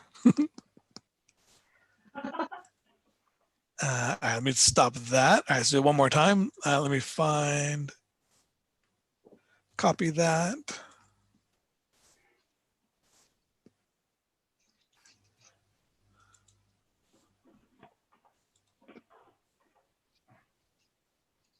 Okay, I think I have it.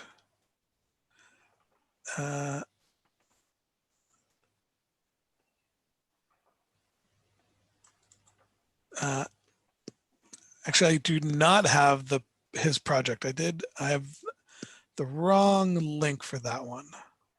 Shall we move on to Junmin first? Yeah, let's do that, and then we'll come back and look at his code. Okay, sure. I will find it. I can find it relatively quickly. Okay, let's take a look at Wang Junmin's code highlight. Okay.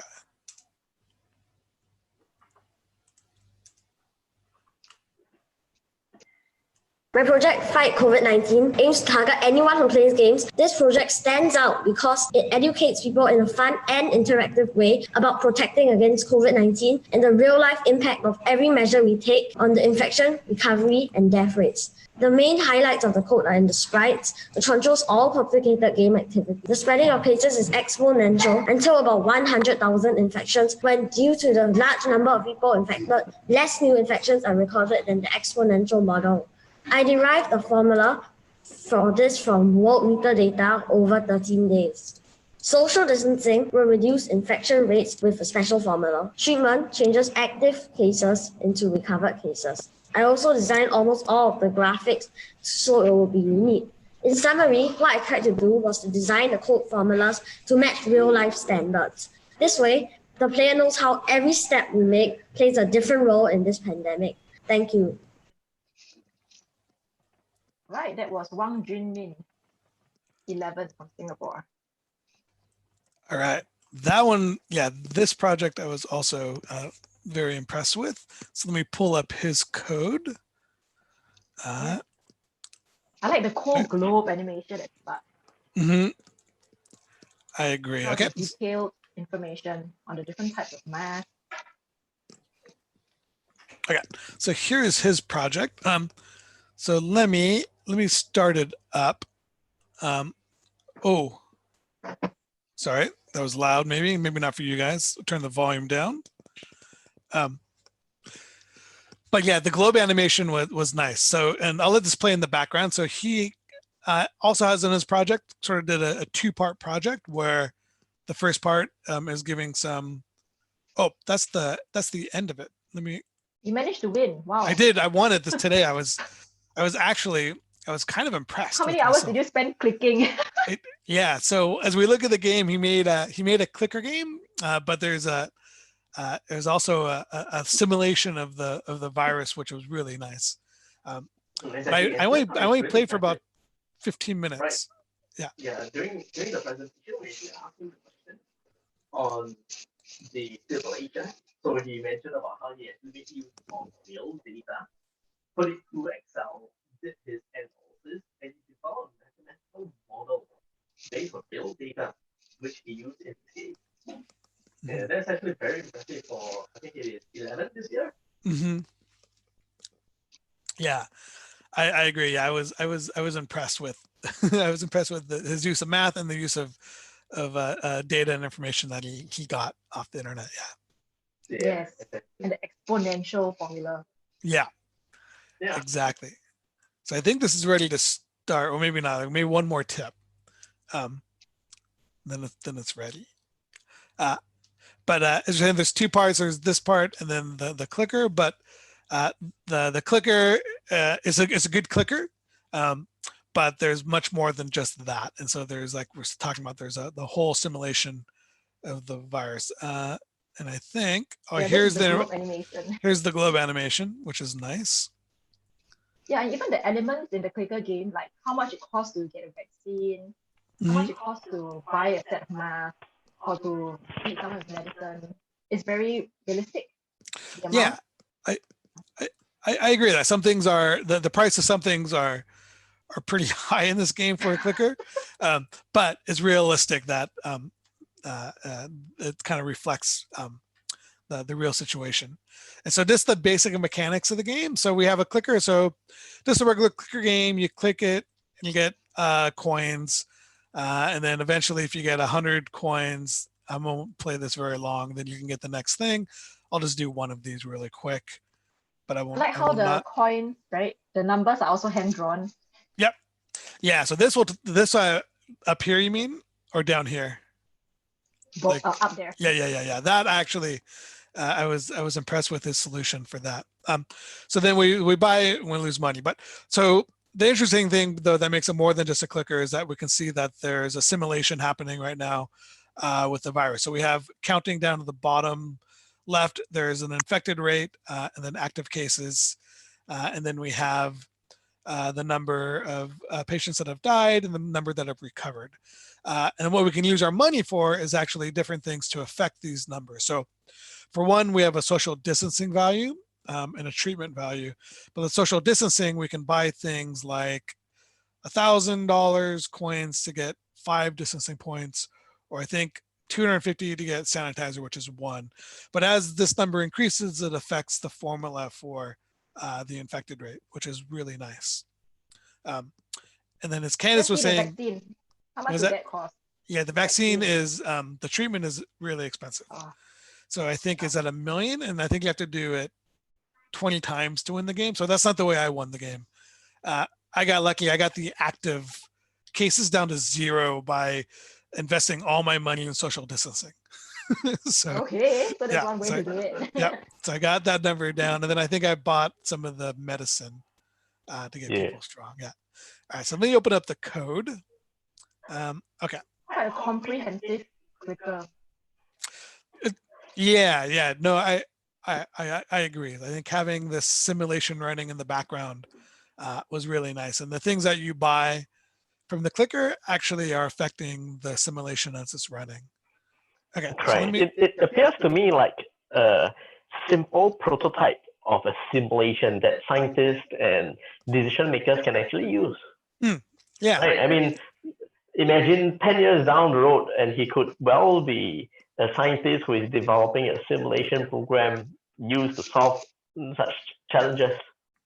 Yeah. No, definitely. It has all of the key elements for a simulation like this that, decision makers would want to take a look at. Yeah, exactly. Yeah. Here we have the codes actually running live, which is kind of great. So we see is good use of functions with arguments being passed in with data, and some pretty elaborate use of math functions.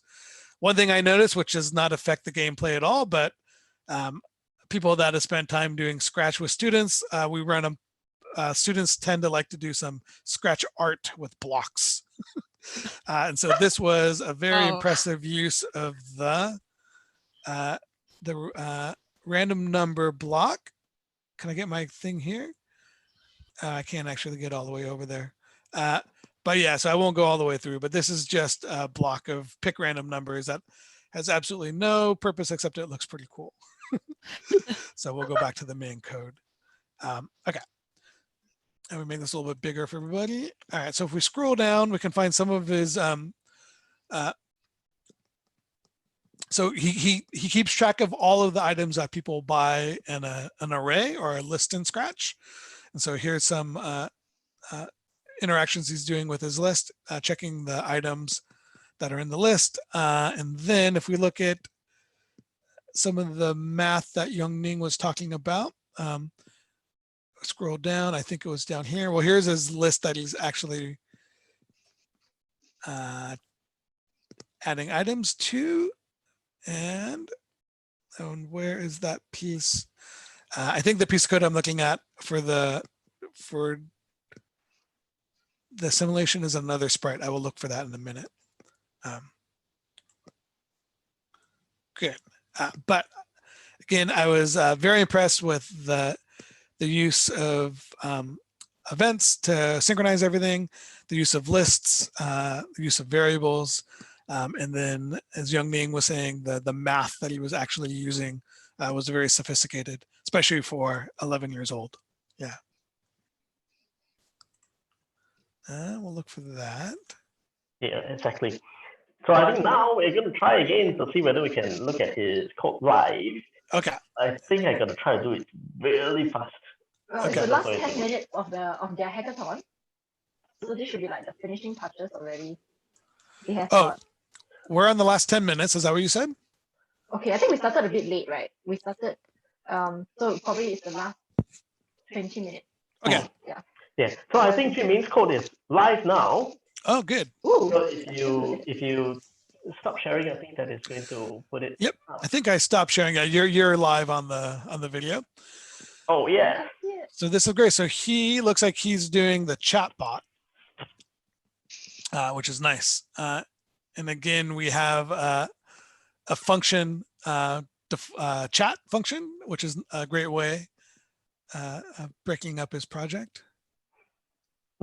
Yeah, that's great. Yeah, so it looks like he's programming the different questions, and so some of the things that were the chatbot right now. The first challenge was just single commands. There's an optional challenge to try to actually parse sentences, but some of the commands had multiple possibilities. So they had to use some Boolean logic, so some OR statements. So here we can see in the middle, he's getting the elevator code to unlock the door. And so if it's the chat response was elevator code or combo, then it's going to activate that one. Yeah, and he's making good use of the nested if else together with the logical operators to combine the different conditions. Yep, exactly. Yeah, and so this will be a good way that he can respond if none of those are true. He can say, "Sorry, I don't know what you're talking about." Yeah. So and if you just very efficient in terms of coding. Yeah. So if you just did all if straight down in a row, it makes it a little bit more difficult to find out if it was a valid response or not. So, or a valid question. Yeah, that's great. So he's doing good. Yeah, that's yeah. The level 3 is great. All right. So I think we can move on to the next contestant. Okay. I'm going to stop sharing now. Just now we didn't see Javen. You want to try to look at Javen's code really fast? Yeah, we haven't seen Javen's and Teddy. Okay. Oh, as in his live code? Yeah. Okay, that's going to take a while for me to pull out. Oh, so that's contestant number 7. I'm going to go try to pull out Javen's live code right now. Okay. Cool. Do you want us to start with the last student first, or? Okay, let me see. I think the hackathon will continue until 11:05 because we started about 10 minutes late. So they were supposed to end at 10:55, but we'll probably give them until 11:05. Okay. Yeah. That's great. Yes, one thing we didn't tell them. Do we want to send a chat message to them all and say they have 15 minutes left, Okay. just so they have an Okay. idea of what the timing Candice, why is? don't you do that on the host computer? Okay. So I'll it's do that. 11:50, and you said 5 after. Yeah, so they have 15 minutes. Okay.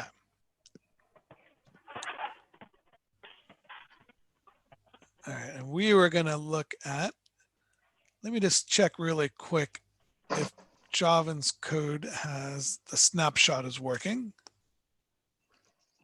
And then we will. Oh, so it's not. So I know what he did. Okay. All right. Good.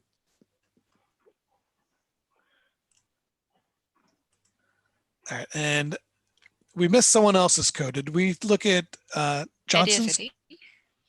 Ignacy?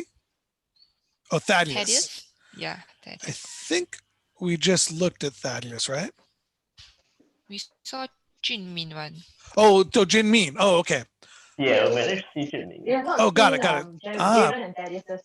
Okay. Let me check really quick if the snapshot is working on Thaddeus.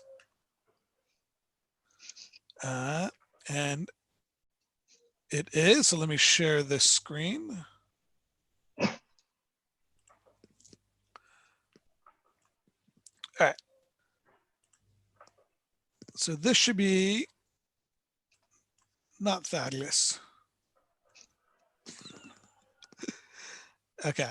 Let me stop sharing again. So that actually did not work exactly what I wanted to do. Oh, it's not Thaddeus.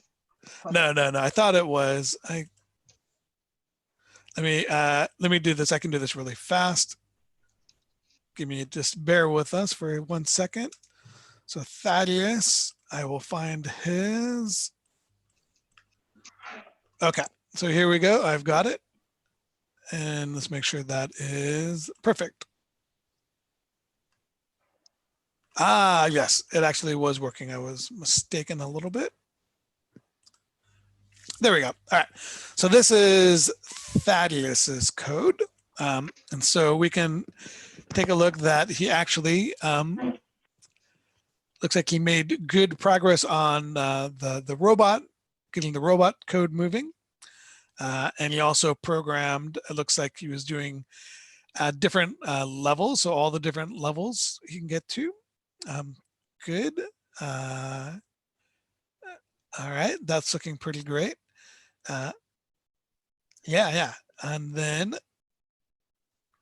so I'm just looking at the locks really quick. So he did the lock code for level 1, or at least he has able to hide it. Level 2, level 3, level 4. So he actually programmed the locks on all of them. That's actually pretty good. Wow. So he actually, so it looks like he started working on the data analysis project. So how this one was set up, there was a data computer that they needed to go retrieve the data for the captain. And so they had to program turning the computer on. And then also, I can just bring up this one here. The computer goes over there. Let's go back to our code. And they had to send a message to the captain to let her know when they had the access code. So they had to generate an access code. So turn down. Yeah, so this is actually, he's looking pretty good for the data analysis. So to give everyone a little bit of context, so all of the data was stored in lists. So there were questions like, how afraid are you? And so there were 100 surveys, range from 1 to 10. And they had some other questions like, do you feel sick? Again, 100 surveyed, one, and the question yes or no. The ID was for the citizen's ID, so it was mapped between all of these. So they had different challenges they had to do. Where the first one, which we're looking at the code here, is he had to retrieve the data for citizen number 20. And so he was able to do that. Looks like that is pretty good. And he was also getting the number of citizens. And then there's a little bit of a, so this part of the challenge was asking the user which citizen they wanted the data for. And then so he had that as well. Yeah, so he looks like he's doing pretty great on challenge number 4, which is the data analysis. Good. And a little bit of context again, the students didn't have to do all of the challenges, so they could jump around. So he might have jumped right to that one, or he might have done a little bit of, yeah, he actually looks like he did some of the Sentry robot as well. Yeah, so not bad. All right, so yeah, so this is Thaddeus's code, and so he's looking pretty good. All right, should we jump into someone else's code? And I can do it snapshot as well. So I'm going to stop sharing just for a second. Yeah, I think we can try to take a look at Jensen's code. Okay. Yeah, I have Jensen's code live with me. All right, I will stop sharing, and then if that does not work, I will get the snapshot ready to go.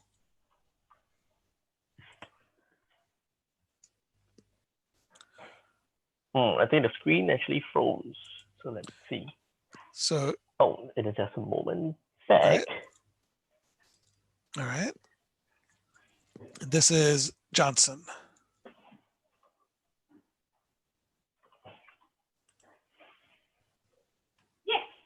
Yeah, we see the code, but it is more like a snapshot. I think it is not transmitting information, more data over.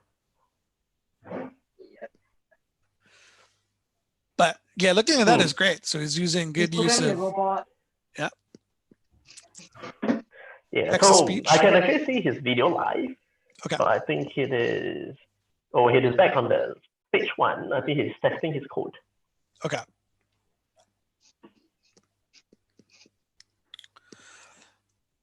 Yeah, but it does look so like. I'm gonna try to disconnect and then reconnect again to see if I can get the live feed going again.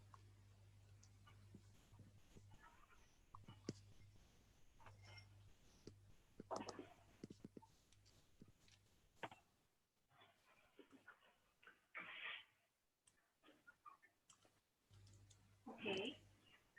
I wonder how they're doing it. The last 8 minutes actually. The last 8 minutes. I'm sure they must be really excited to record right now.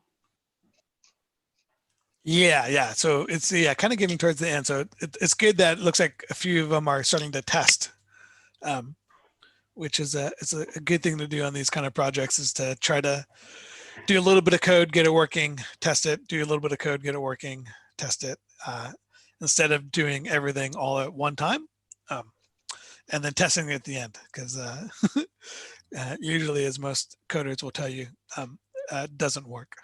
So it becomes very difficult. So it's good that they're doing it incrementally.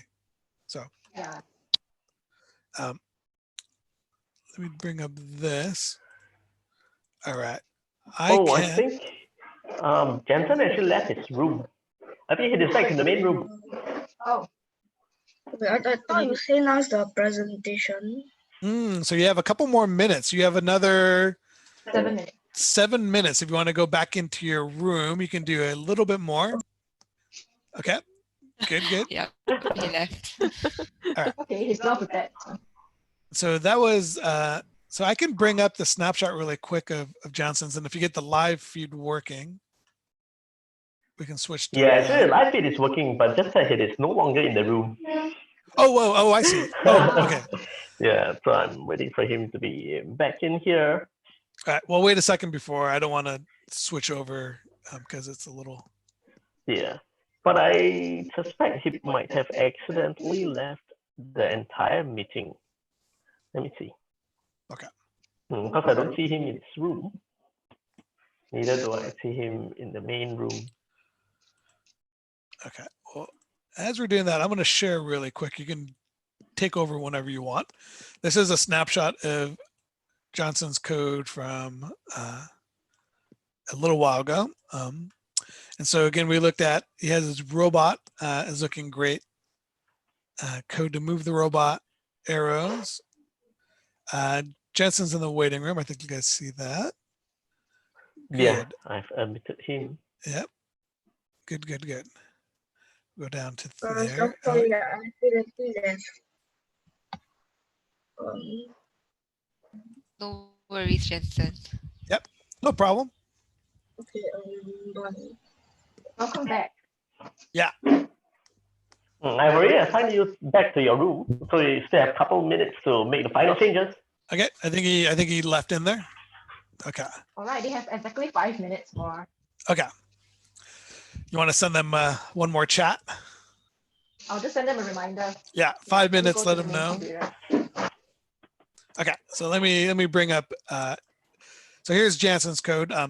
And so the second challenge, the second level challenge, if they wanted to do that one, was disabling a security drone. And so they had to program a stun gun for the robot, and then they had to program the security drone. So we're looking at Jansen's security code program right now. And so he actually programmed the health, which is great. So they had to be stunned 5 times to disable it. So that looked like that is good. Excellent. And so, and he even did an optional. There was one of the challenges was if the robot or the security drone is hit with the robot, to spin it around. So that is good, not bad. And so we can look at his bullet. Oh yeah, not bad. So he's using a function. So I'm looking at a snapshot, everybody. So I'm not actually grabbing his live code. So, and so he is using a function for the shoot, which is nice. And so yep. When I receive shoot,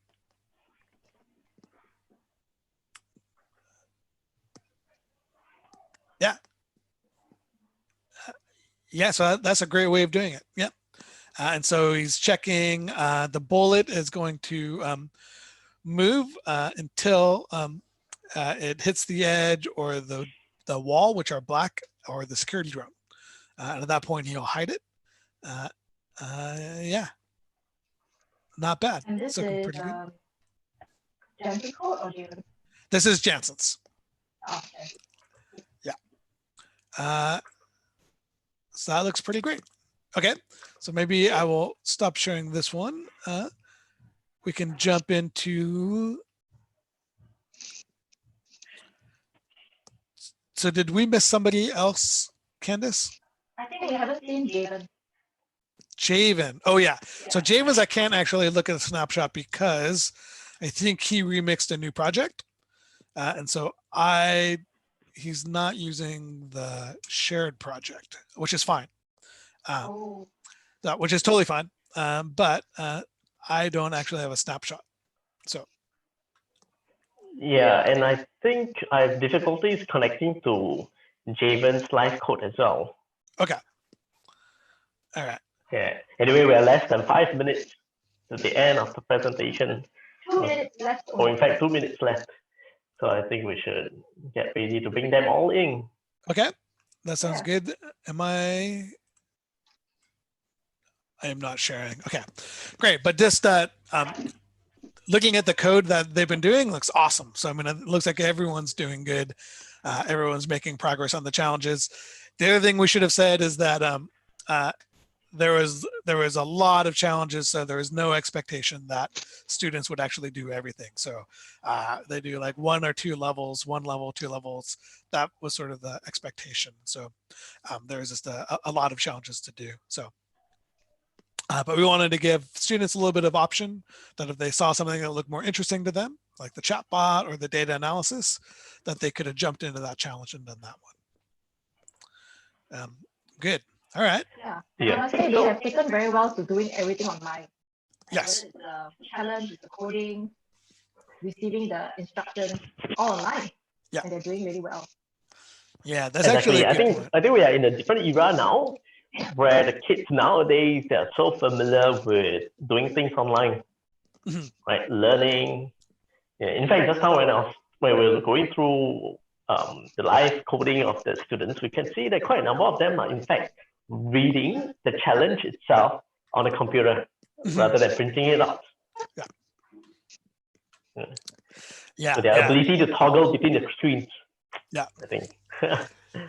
Yeah, no, definitely. Yeah, everyone they're becoming much more proficient, especially in the last couple months. The acceleration of online learning has just been exploding. Yeah. Exactly. I think that's one huge change this COVID-19 is bringing to the world. Yeah, there's a joke out there actually. Who actually transformed your company digitally, drove the digital transformation? So it's like an MCQ. So the first, it is a CTO. Second option, it is everyone. Third option, COVID-19. No prizes for guessing which one. Yeah. Yeah. Okay, Exactly. I think Thaddeus is back in here with us. Hi, So, it is Thaddeus. 11:05. Okay, I'm going to close all the breakout rooms. Now. Hi, Thaddeus. You Welcome look back, ready. Thaddeus. Hello. Hi, Erica. Hi, Junmin. Hi, Hello. Lucy. Hi, Ignacy. Hi, Andrew. Hello. Hi, everybody. Did we get everybody back? We have Javen. We're still missing Javen. 1, 2, 3, 4. And Erica is back as well. Yep. Yeah, I think we've got all except Javen. Okay. Mm. That's good. Hello, Erica. Hello, Thaddeus. Ignacy, are you staying awake? Yes. Good. Yeah. How are you keeping yourself awake? Well, being motivated and an energy drink. Good. Energy drink. Yeah. Excellent. Energy drink. Yeah. Excellent. And I guess the adrenaline rush from the competition itself will be able to keep you awake. All right. I think everyone's back. Yeah, I see Javen now. Okay. Hi, Javen. You're back. I believe all you guys had fun coding. Okay. How was it? Now we'll move. Yeah. Candice, you're saying? Now I was asking them how it was. How was it? Great. Good. They look eager to share their Yeah. work. They can't wait for the presentation. Okay. Okay. Great. Do you have any questions on so far? Nope. Then I think we can move on to the presentation. Is everyone ready for the presentation? Good. Okay, great. I hear Ignacy. Jensen looks ready. Okay, right. First up, we will have we'll go in alphabetical order. So first up, we have Andrew Go.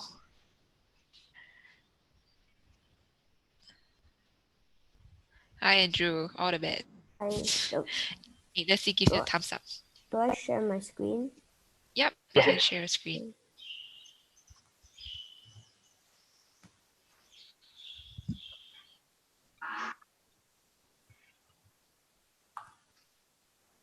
So to move the sprite, the robot, I use this, and it would so if the up arrow, for example, is pressed, then it would the X position will stay the same, but the Y position will change up or down. So for the left arrow, I did switch costume. I made a duplicate and just flipped it. So it changed the costume and it would move either side using the glide. And for the speed, the if is here, and I used a variable. So if it's speed 2, which is the faster one, it would take less time to glide, so it would move faster.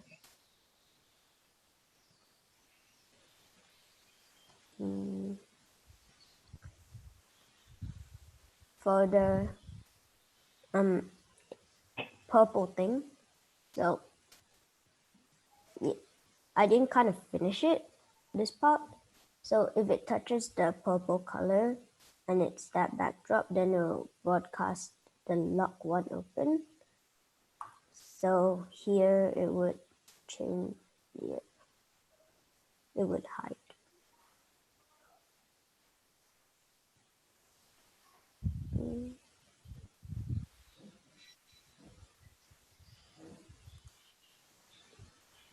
For the chatbot, I did if it's touching the player robot, which is the main sprite, and it's clicked, then it would say, hello, I'm chatbot, and it will ask a question. And then it will say, nice to meet you. I use the join function to say, nice to meet you, plus the name. So this would repeat it until, it'll keep on doing these things until the user inputs quit. So if the user says hi, hello, it would say hello and then plus the username, plus the user's username. And if the player inputs help, it would say type a question and I'll answer it. And then it'll ask what the question is again. And if the input is quit, it would say goodbye plus the username and then have a nice day. And same with the elevator code.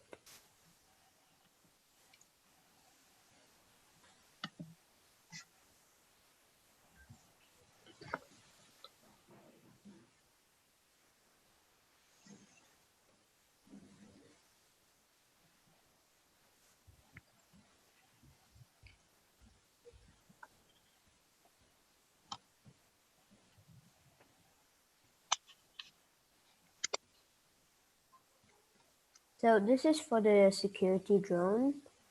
So if it gets hit, so this would make it go to the center so that when it hits the security drone, the drone life, which is a variable, will be decreased. So since when it shoots, it doesn't exactly go to about exactly, doesn't go down by exactly 1 because the bullet is slow, so it'll be touching it quite a few times.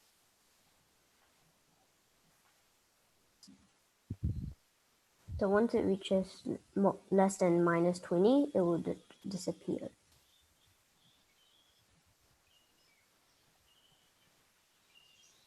All right, nice. Thank you, Andrew. Thank you for the project. I think you did great. So maybe we'll move on to some questions.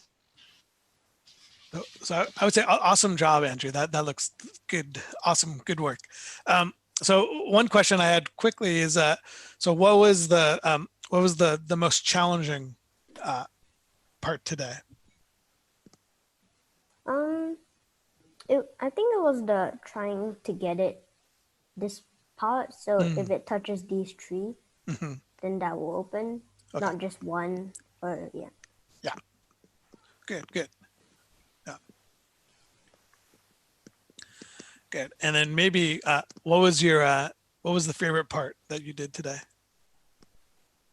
I liked making the chatbot. Oh, the chatbot. Yeah. Nice. That was fun. Good. Awesome. Did he actually show us the chatbot? He did. I think he didn't.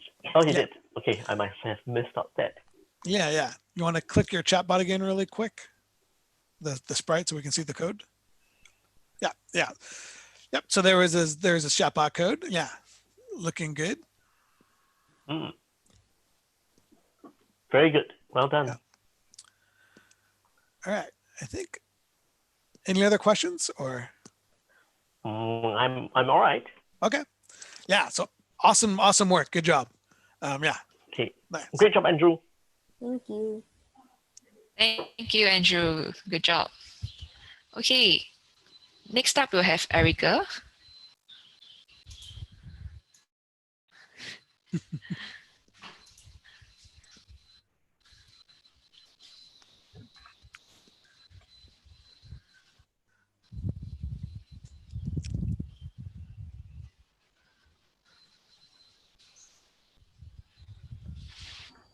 This first to move, I used the apparel and here, and when I touch the green place, it'll do a whirl, and then it'll switch the background to level 2, and then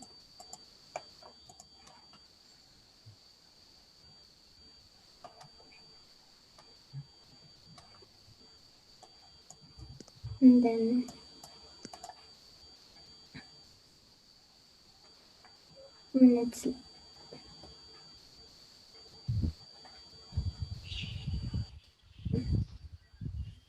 when it touches the purple place, it'll broadcast unlock, and when the lock gets unlocked, it hides. For the level 2, the security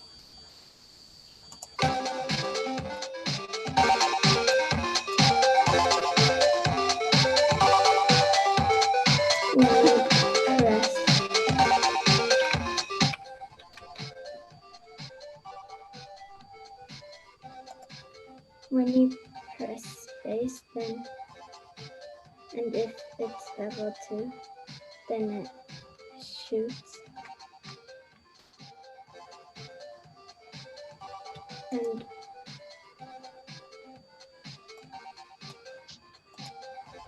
when the bullet touches the security, it'll make there's a variable that is hiding, and they'll change it by 1, and when it equals 5, then it will broadcast the security robot to hide.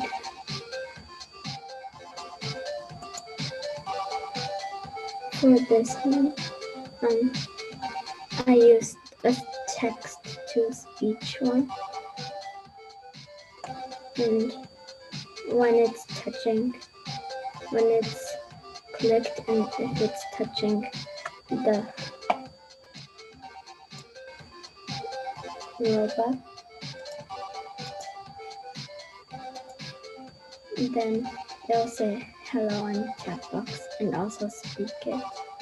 And it'll ask your name.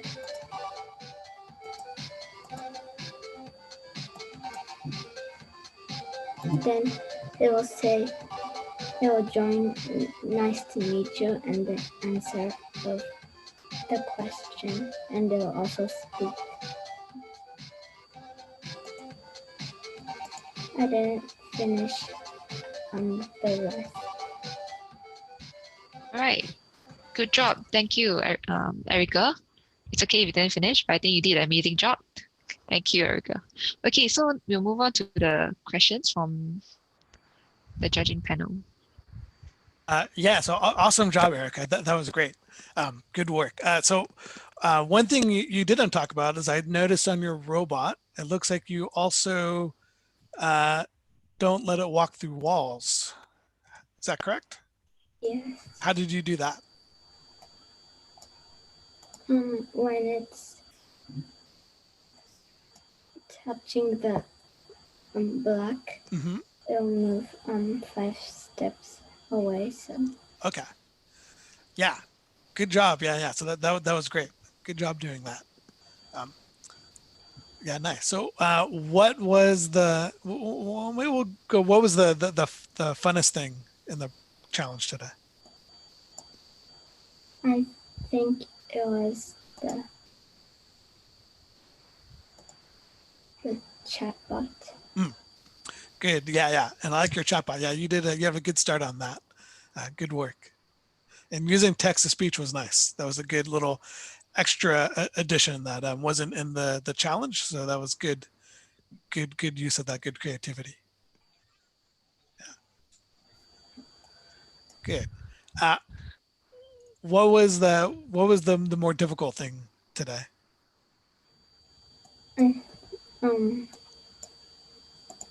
The stumbler was a little difficult to make it. Shoot 5 times and then the security. Yep. Yeah. Good. Yep. But that's good. But it looks like you go down, you lose one health. Yeah, so that's good. Yeah. Awesome. Yeah, good Sarika, work. what else would you have wanted to do if you had more time? What else would you have wanted to add? I also like the security and the stumbler one.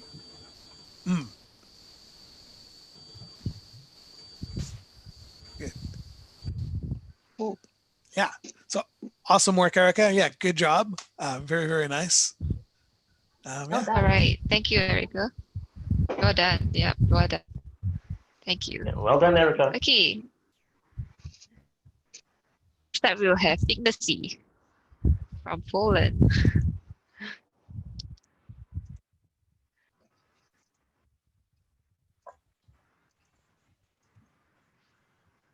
So for my project, the first thing I did was program the robot's walking and collision system, which is here. It uses a speed variable which is chosen in this script based on whether the player is holding W or S. Because I use the directions here instead of moving on the x-axis, I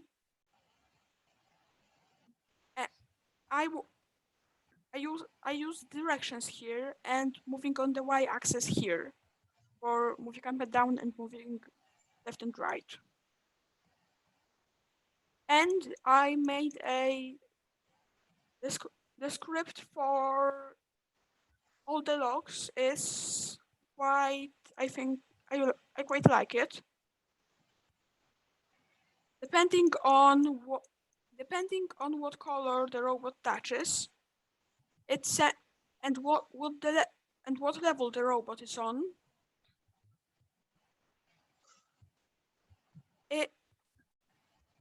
it sends a message to the log, which makes it check whether the appropriate buttons have been pressed in the appropriate order. So for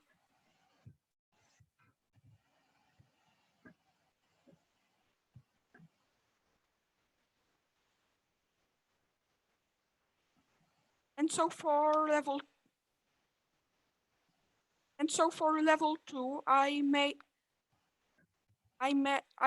the security drone, which darkens as you shoot it.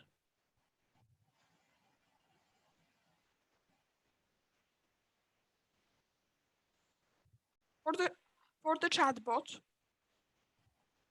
I made the system using lists, which uses a list of questions and some special cases to determine what kind of response the chatbot should give. For example, if asked a quote-unquote simple question,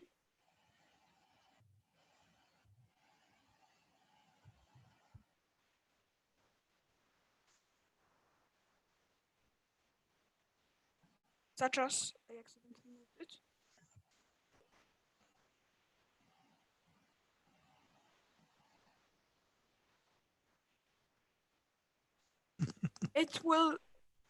It will give a straightforward response, such as, I hear that Singakio simulator is fun.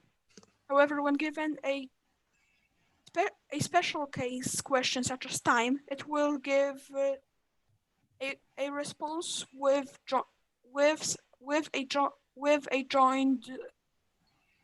another joined part. For example, the player name or time as used here.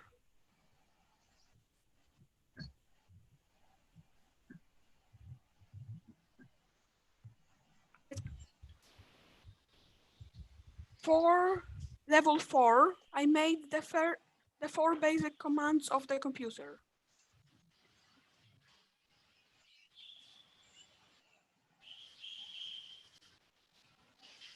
You can turn it off and on. Right now it's on. Citizen 42 is afraid. This much. 5. Citizen 20 is this afraid. 8. Is this bored? 4. He feels sick. He stays home. And he stays home. 3 says the amount of participants in the Are You Afraid question. And 4 lets me enter a citizen ID and a question. This meant that citizen 25 does not mean sick, does not feel sick, sorry. So I can enter a question. This is decided using these scripts. All right, okay. Thank you, Ignacy. I think it's a good project, so we'll move on to the questions. Okay. So Ignacy, did you actually complete beyond level 4? Beyond level 4, level 5 is empty with the green circle blocked off. Yeah, do you want to show us that?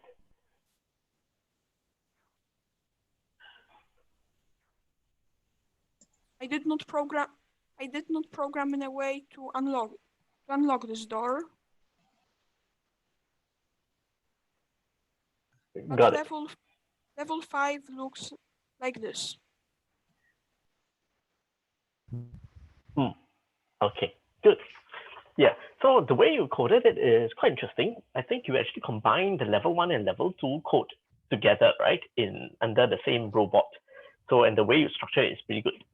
Can you take us through your thinking process in terms of how you did your coding?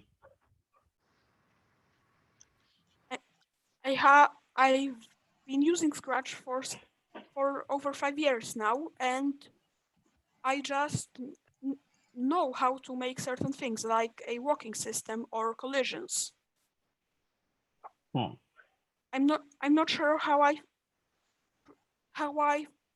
thought these methods up, or was I taught them some time ago. I'm not quite sure as how do I know it. However, for example, for the security drone, the chatbot, I had the idea to make a list to simplify the process of adding and editing questions and answers.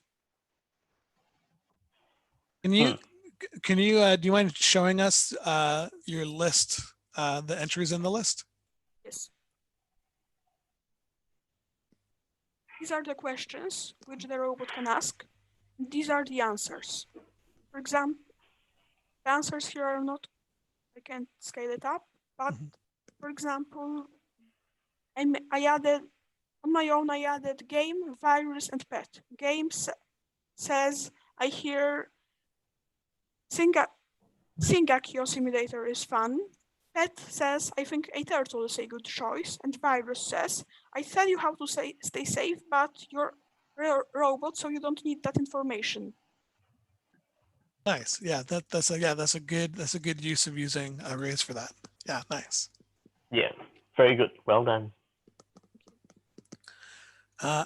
Awesome. Yeah, so we might be out of time, but yeah, awesome work, Ignacy. That was great. Yeah, good job. Thank you, Ignacy. Okay, next up we'll have Jensen.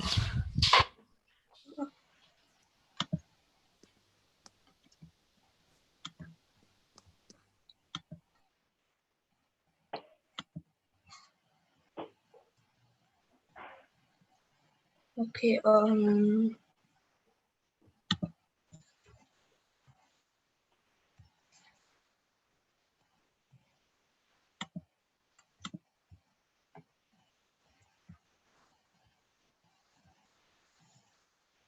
And so here's my project. Let me just hide those variables.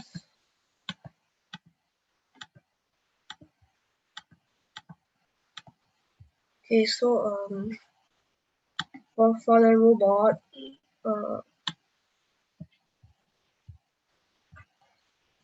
when left arrow is pressed, it'll point like in the left direction. Then if like while the left arrow is pressed, key W is pressed, then it will move faster. And what if S is pressed, then it will move like slower. So and how I coded the collision is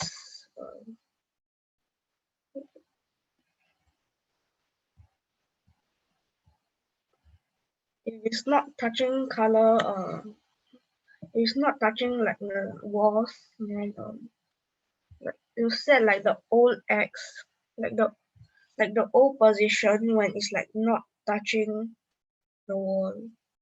Then if it's touching the wall, it will go back to the old position. So example, this is the original position. If I touch the wall, it will go back to the original position. And it will not move. So it looks like it's not moving.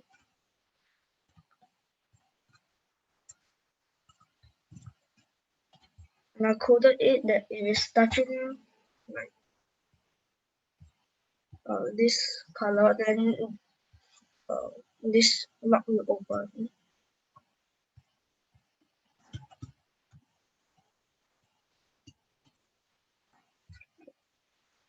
And you can type in the level like that.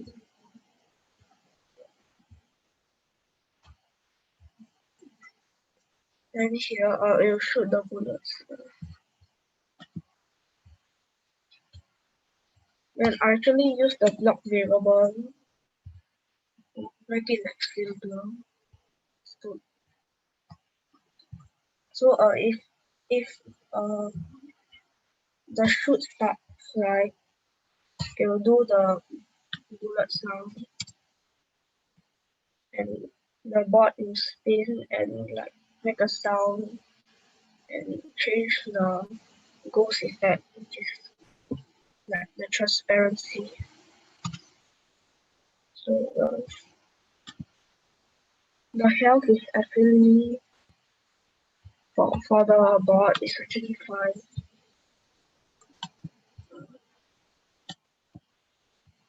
See, as I shoot it twice, it went to 3.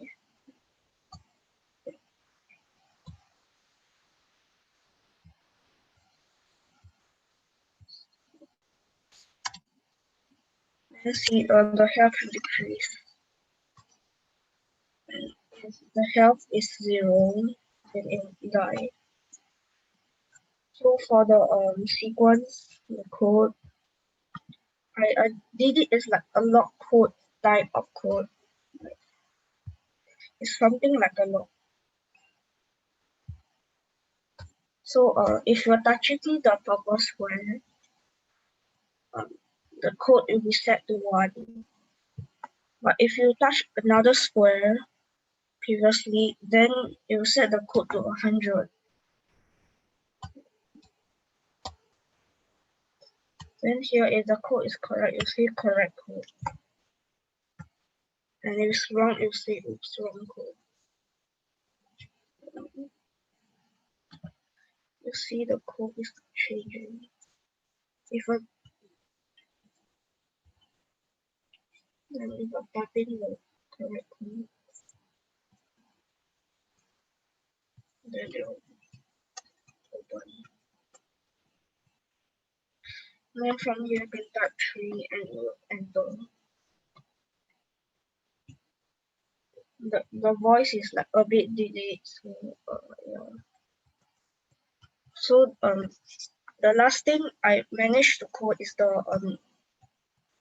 board.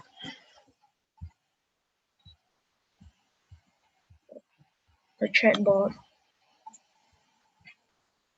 So I made use of another block. So if you say hello there, like it only like say hello player if it contains hello.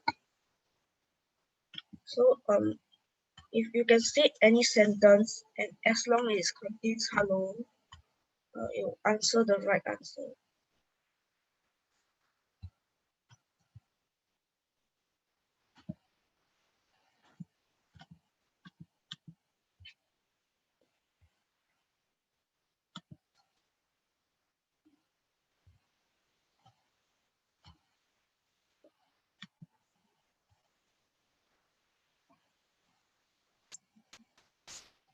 Then I use a variable for this.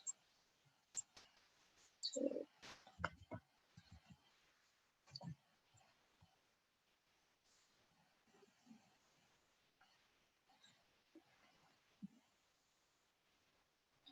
an example, if I say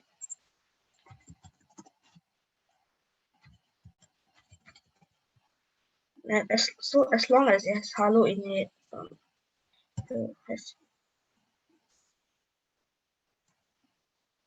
because my name is Hi, so it says Hi.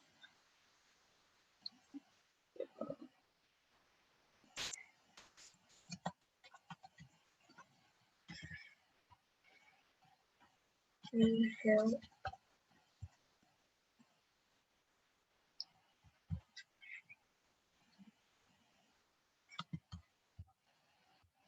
Then if I say quit, so it will keep asking questions until I say quit.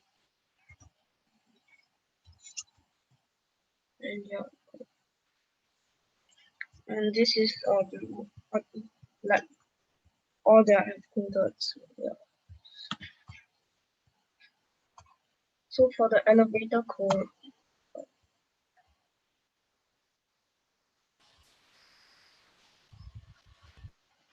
so if I key in 1, it will like go to level 1 and so on.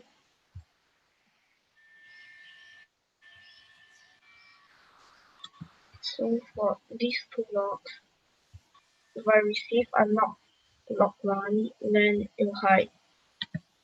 And the same for log 2.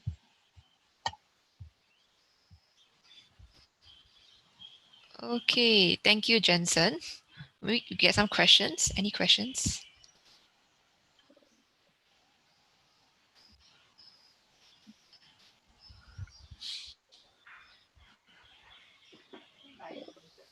Yeah. What do you ask them? Sorry, Brian, you're muted. Muted. Thank you, Jensen. Great. So the question was, what was the most difficult part of the challenge today? I feel like it's coding the stun bullet. Because for Scratch, if you like make it so that it creates a clone, like if you like shoot too much, after a while, like you'll not shoot. So I have to find a way to make it so that like you can shoot like until the game ends. But you can keep the shooting. Good. Nice. All right. Yeah, good job. Awesome work. Yeah. And so which part do you enjoy doing the most? I really enjoyed like making the codes become this the code. It's my first time making the colored squares. Like this. Wow, you have a lot of nested if. Nice. Cool. And what else would you want to work on if you had more time? I would like to work on like this sequence and level 4 with the data computer. Okay. Thank you, Jensen. Any other questions? Yeah, no, good job. Awesome work. Yeah, that was nice. Thank you. Right. Yep. Thank you, Jensen. Thank you. Great job. Great work. Okay, next up we have Javen.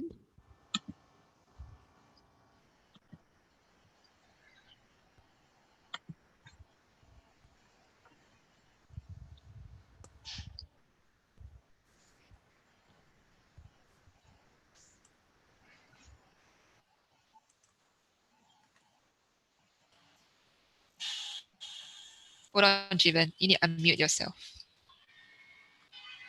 Yeah.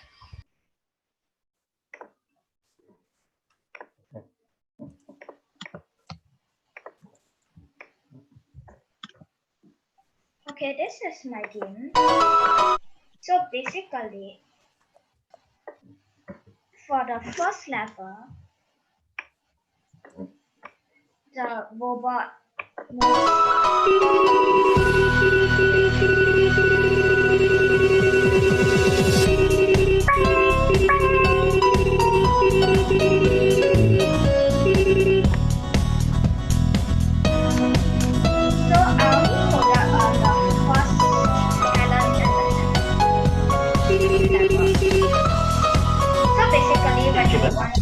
Jivan, I think you need to try to lower the volume of your computer a little first. Because we can hear the music, it is kind of loud, but we cannot really hear your voice.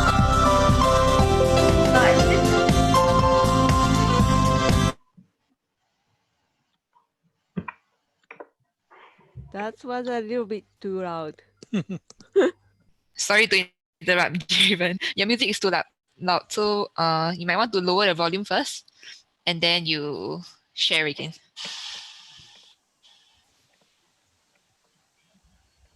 Oh, actually disabled the music just in case.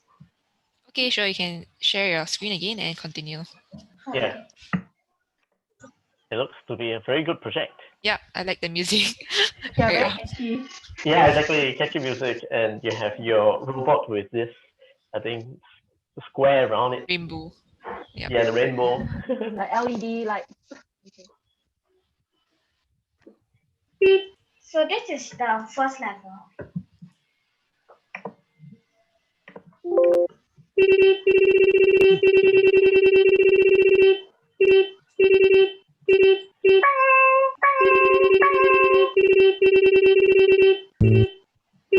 Okay, so this is the second level. I only coded levels 1 and 2 because of time constraints.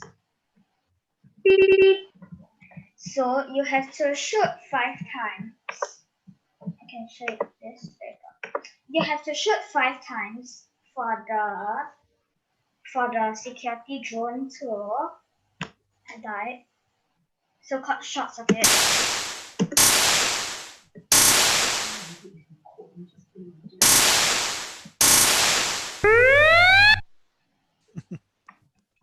So this is what happens when it short circuits. Basically, the security drone will number 1 starts the sound, the alert sound which you just heard just now, and then it's going to say short circuit alert, and it's going to change its color, and it's going to turn around 270 degrees, and then it's going to hide.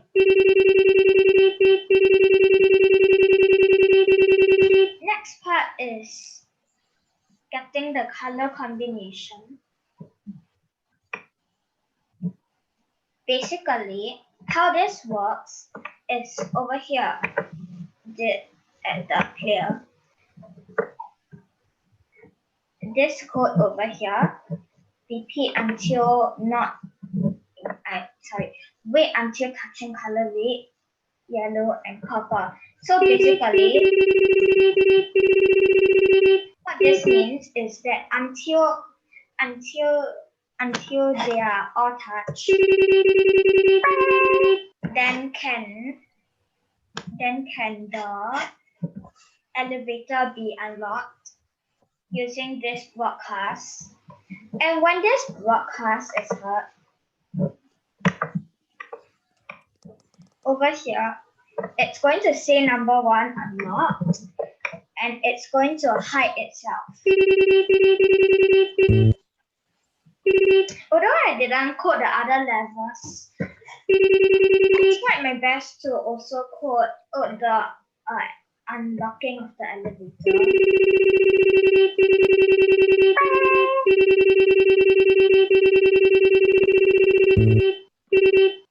And yeah, the elevator doesn't work for over here because yeah, I didn't code it this way.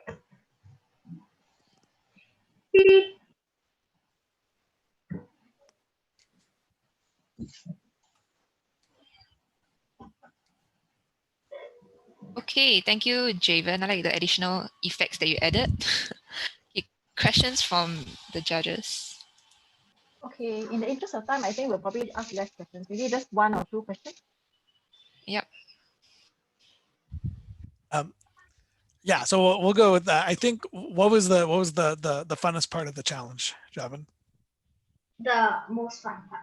Yeah. I think the most fun part was actually coding and what happens to the short-circuited robot because I could play around with the effects.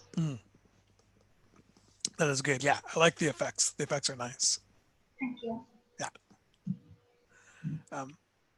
Good. And then maybe last question, and then we'll end, is what was the most difficult part of the challenge today? I think the most difficult part of the challenge was the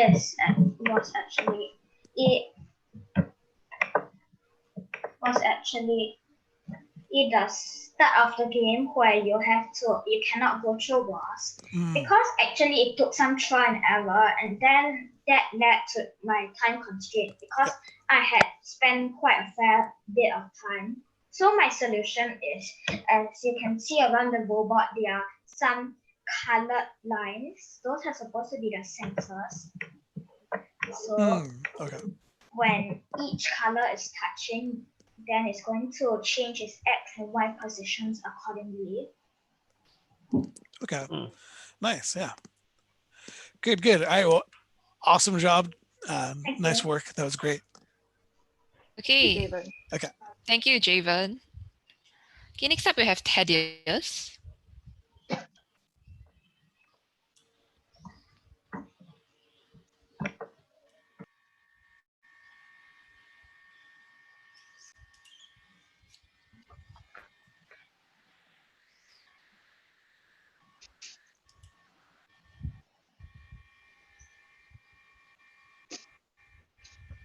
Can you hear me? Yes. A little quiet, but we can hear you. Okay, can you see my screen? Yes. Can you see my screen? We can see your screen, but it's actually hard to hear you. You're very quiet, like a mouse. I think you can try to adjust your volume under the audio settings for your Zoom. Do you know where? Okay, beside your microphone, beside the mute button, there's the arrow. Then you can click up and then select audio settings. Yeah, but I did it, but is it better now? Sorry, say that again? Is it better now? A little bit, but yeah. Okay. Try to adjust it to be more sensitive. Adjust your mic to be more sensitive. Try. How about now? Yeah, slightly better. I think that can do. Okay, thank you. So now can you? Wait, I'll share my screen. Okay, now can you see the spread screen? Yes. Okay, wait, let me hide my name. Sorry. Okay, so my project, the structure of my project is I just made a forever loop for it to just forever run the engine, and then I decided to make all of my sensors and whatnot in all of the engine, so the engine detects everything. And the engine runs the collision and movement system, and it also detects the locks. It detects the locks and detects the elevator. So I can start moving, and what this will do is when the robot comes into contact with the purple color and the level is 1, it will the it will unlock the switch. It will broadcast unlock, and it's like here. When the lock receives unlock and the level is run, it will hide. So this goes on for almost every single level. So for level 2, when it's pressed, the stun bullet will hit the security zone by this code. Because I made a variable called right or left. So when the player is going left, it will set right to 0, and when the player is going right, it sets right to 1. So when it fires, the stun bullet will follow according to the right variable and just fire. So after 5 shots, the security drone will evaporate, and then you can just press all the features in order with this code. When touching this purple color, 2 open and 2 open 2. These happen when robot touches the color red and the color yellow. It will set them to 1. Once both of them is touched, when the robot touches purple again, it will open the lock. Now for the chatbot, when the robot is touching the chatbot, it will enter the chatbot code by this. It will ask the user for his name, which will be stored in the variable. For example, this. And then you can ask him a question like hello,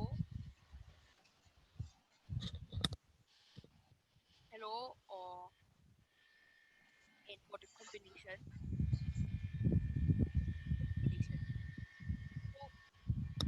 So press quick to use quickly. So if you do it in the combination, purple, red, yellow, and then you enter and purple again, you will unlock. So I couldn't exactly make the combination to be exactly purple, red, yellow. It has to be purple, red, yellow, and purple. Because purple is a color that detects whether it should unlock. So after that, once you go to level 4, I can show you all of the functions of my data computer because I don't think there's enough time, but I can show you the code. It can run all the functions except number 9. So for example, if I it will calculate the value of it, will print it out, and the switch will for 7. And then if you press Z, you will give the code to different data. And I also for this part in mathematics, it will ask you a set of questions, which is here. Ask you a set of questions which are random. For example, 6 times 8 is 48. And if you enter 48,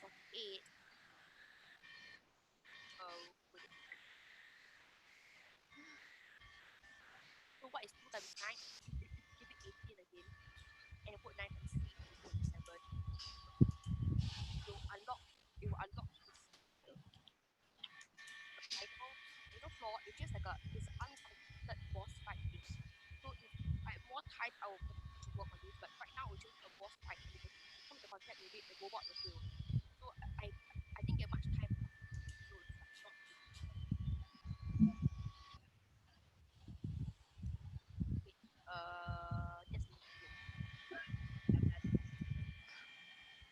Okay, thank you, Thaddeus. Maybe get some questions. And Thaddeus, you might want to speak closer to the mic. I know you're already very close, but you have to angle it, I think, to the correct position. Yep.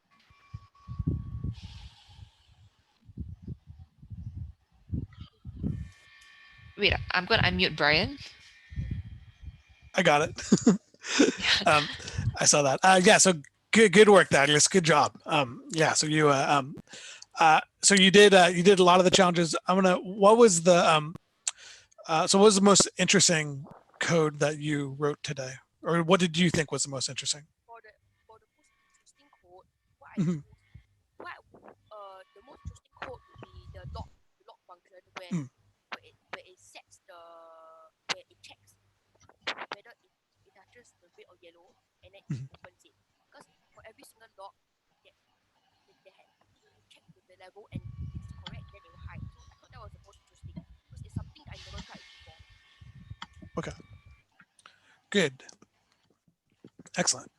What was the, so interesting. So what's the most, what was the most difficult, but that might be the same question, that same answer. No, actually the most difficult. Maybe I can ask, what else would you want to do if you have more time? Yeah. If I had more time, I'll complete level 5, maybe add a lock there because I deleted the lock there because it just meant to be a boss fight. But if I had more time, I'll work on level 5 and also try to complete all the challenges as well as add in some music or audio. Because right now my project is completely devoid of audio. There's no audio at all. So I'll add in some audio if I have more time. Okay. Nice. Great. Well, yeah, awesome work. Good job. Yeah. Very good. Well done. Yeah, really good. Thank you, Thaddeus. Okay, and last but not least, we have Junmin. Can I share my screen? Okay. Yes. Yep, you can share your screen. Okay, hi everybody. I'm Junmin and I'm going to show you my project. So this is my project, and that I've completed level 1, 2, 3, and 4, but not but a few of the features are missing. So firstly,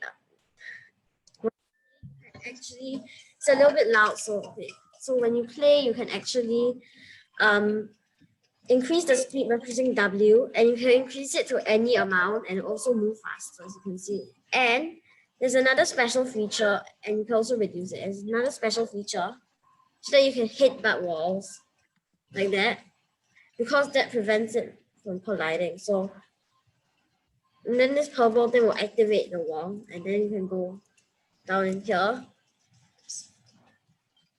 Okay, I'm going to mute the noise because it's a little bit annoying. For this one, the robot will actually change color each time. Yeah, so, and if you hit it, yeah, go back to start. Okay, and it's gone. Well, for this part, I couldn't really get it to work, so I just put it, I just put it there. So we can communicate to the chatbot. You click it, the chatbot code is quite complicated. It's blocked by this. Okay. Huh? Did I just delete it? Oh, okay. So anyway, I think I deleted the chatbot. So restore the sprite. Okay. So I think I restored this. Wait. This is chatbot. So the chatbot has this code is the main code. Hello, I'm chatbot. What's your name? And these are the permutations. This, and if you enter another type of answer, then they'll just say, sorry, I can't help you.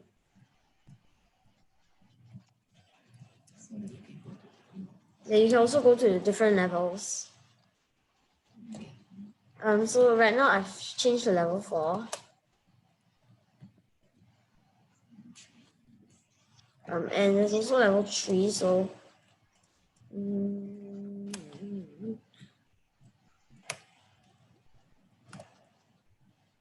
okay, so now when you click on the chatbot, it must be touching.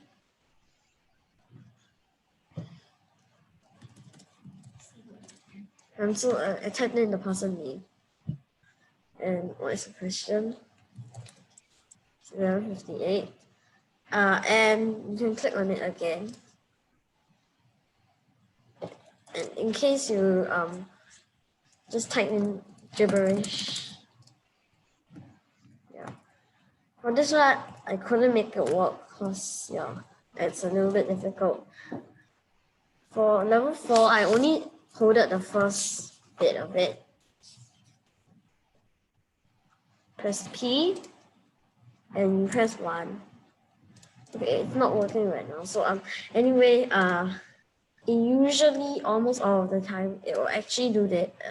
Project okay, so here okay. I'm sorry, I'm encountering a little bit of technical difficulties here. So basically, sorry, thank you.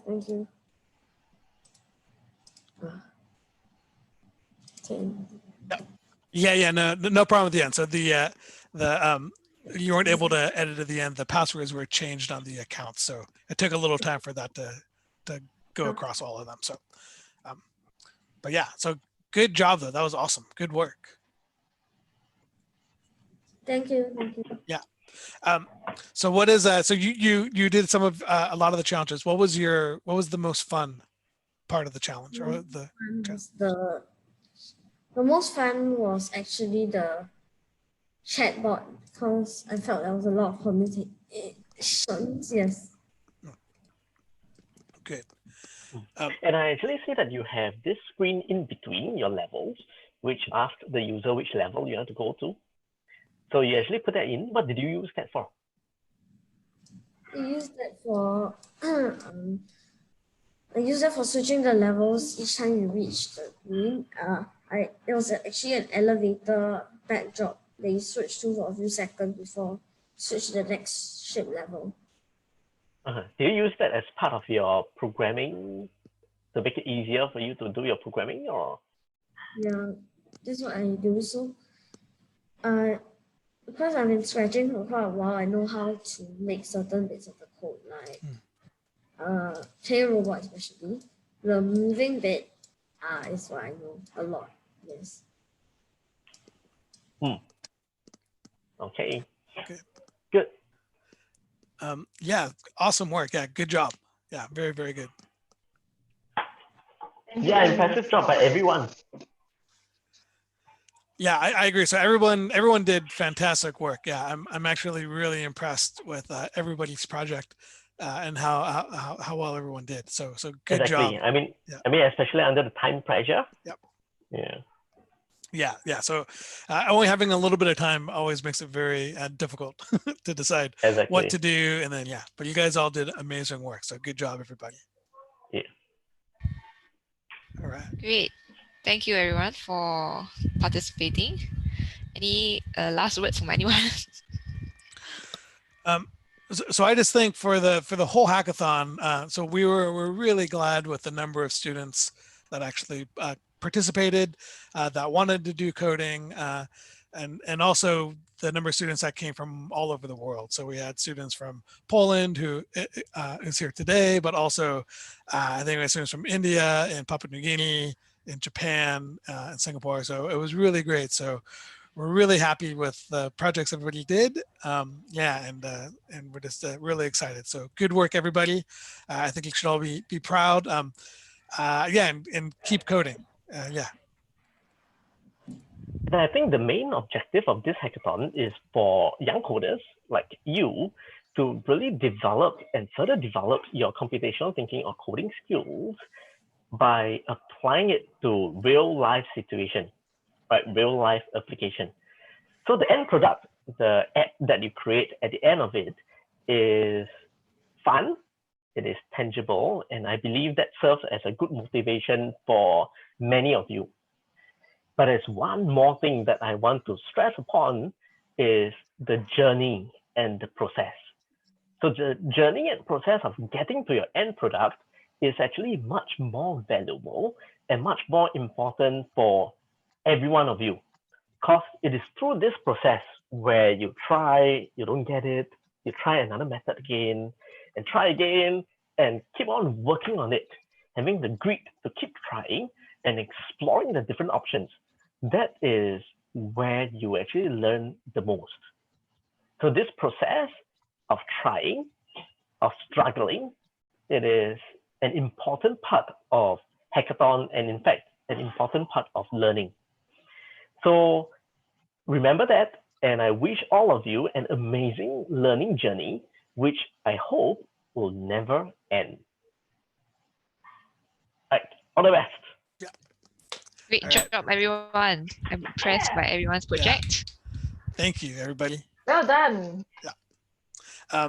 And I guess the last thing is that the judges will be reviewing all the projects over the next few days. And then we will announce the winners. I think we have a date on the website. I can't remember what it is. But 9th of May. 9th of May. So we'll announce it by then. So so we're going to go back and look at all the great work that you guys did. But so good work. And thank you. Thank you. All right. Thank you. Thank you. Bye. We'll Thank see you you. again next year. Bye. Bye. Bye-bye. Good sleep, Ignacy. Yes. Yeah. Good night, Ignacy. Good night. Thank you. Good night. Rest well. Bye. The rest of you have a good Saturday. I think it's Yes. morning. Yeah. It's morning. Yeah. Yep. Enjoy your lunch. Bye.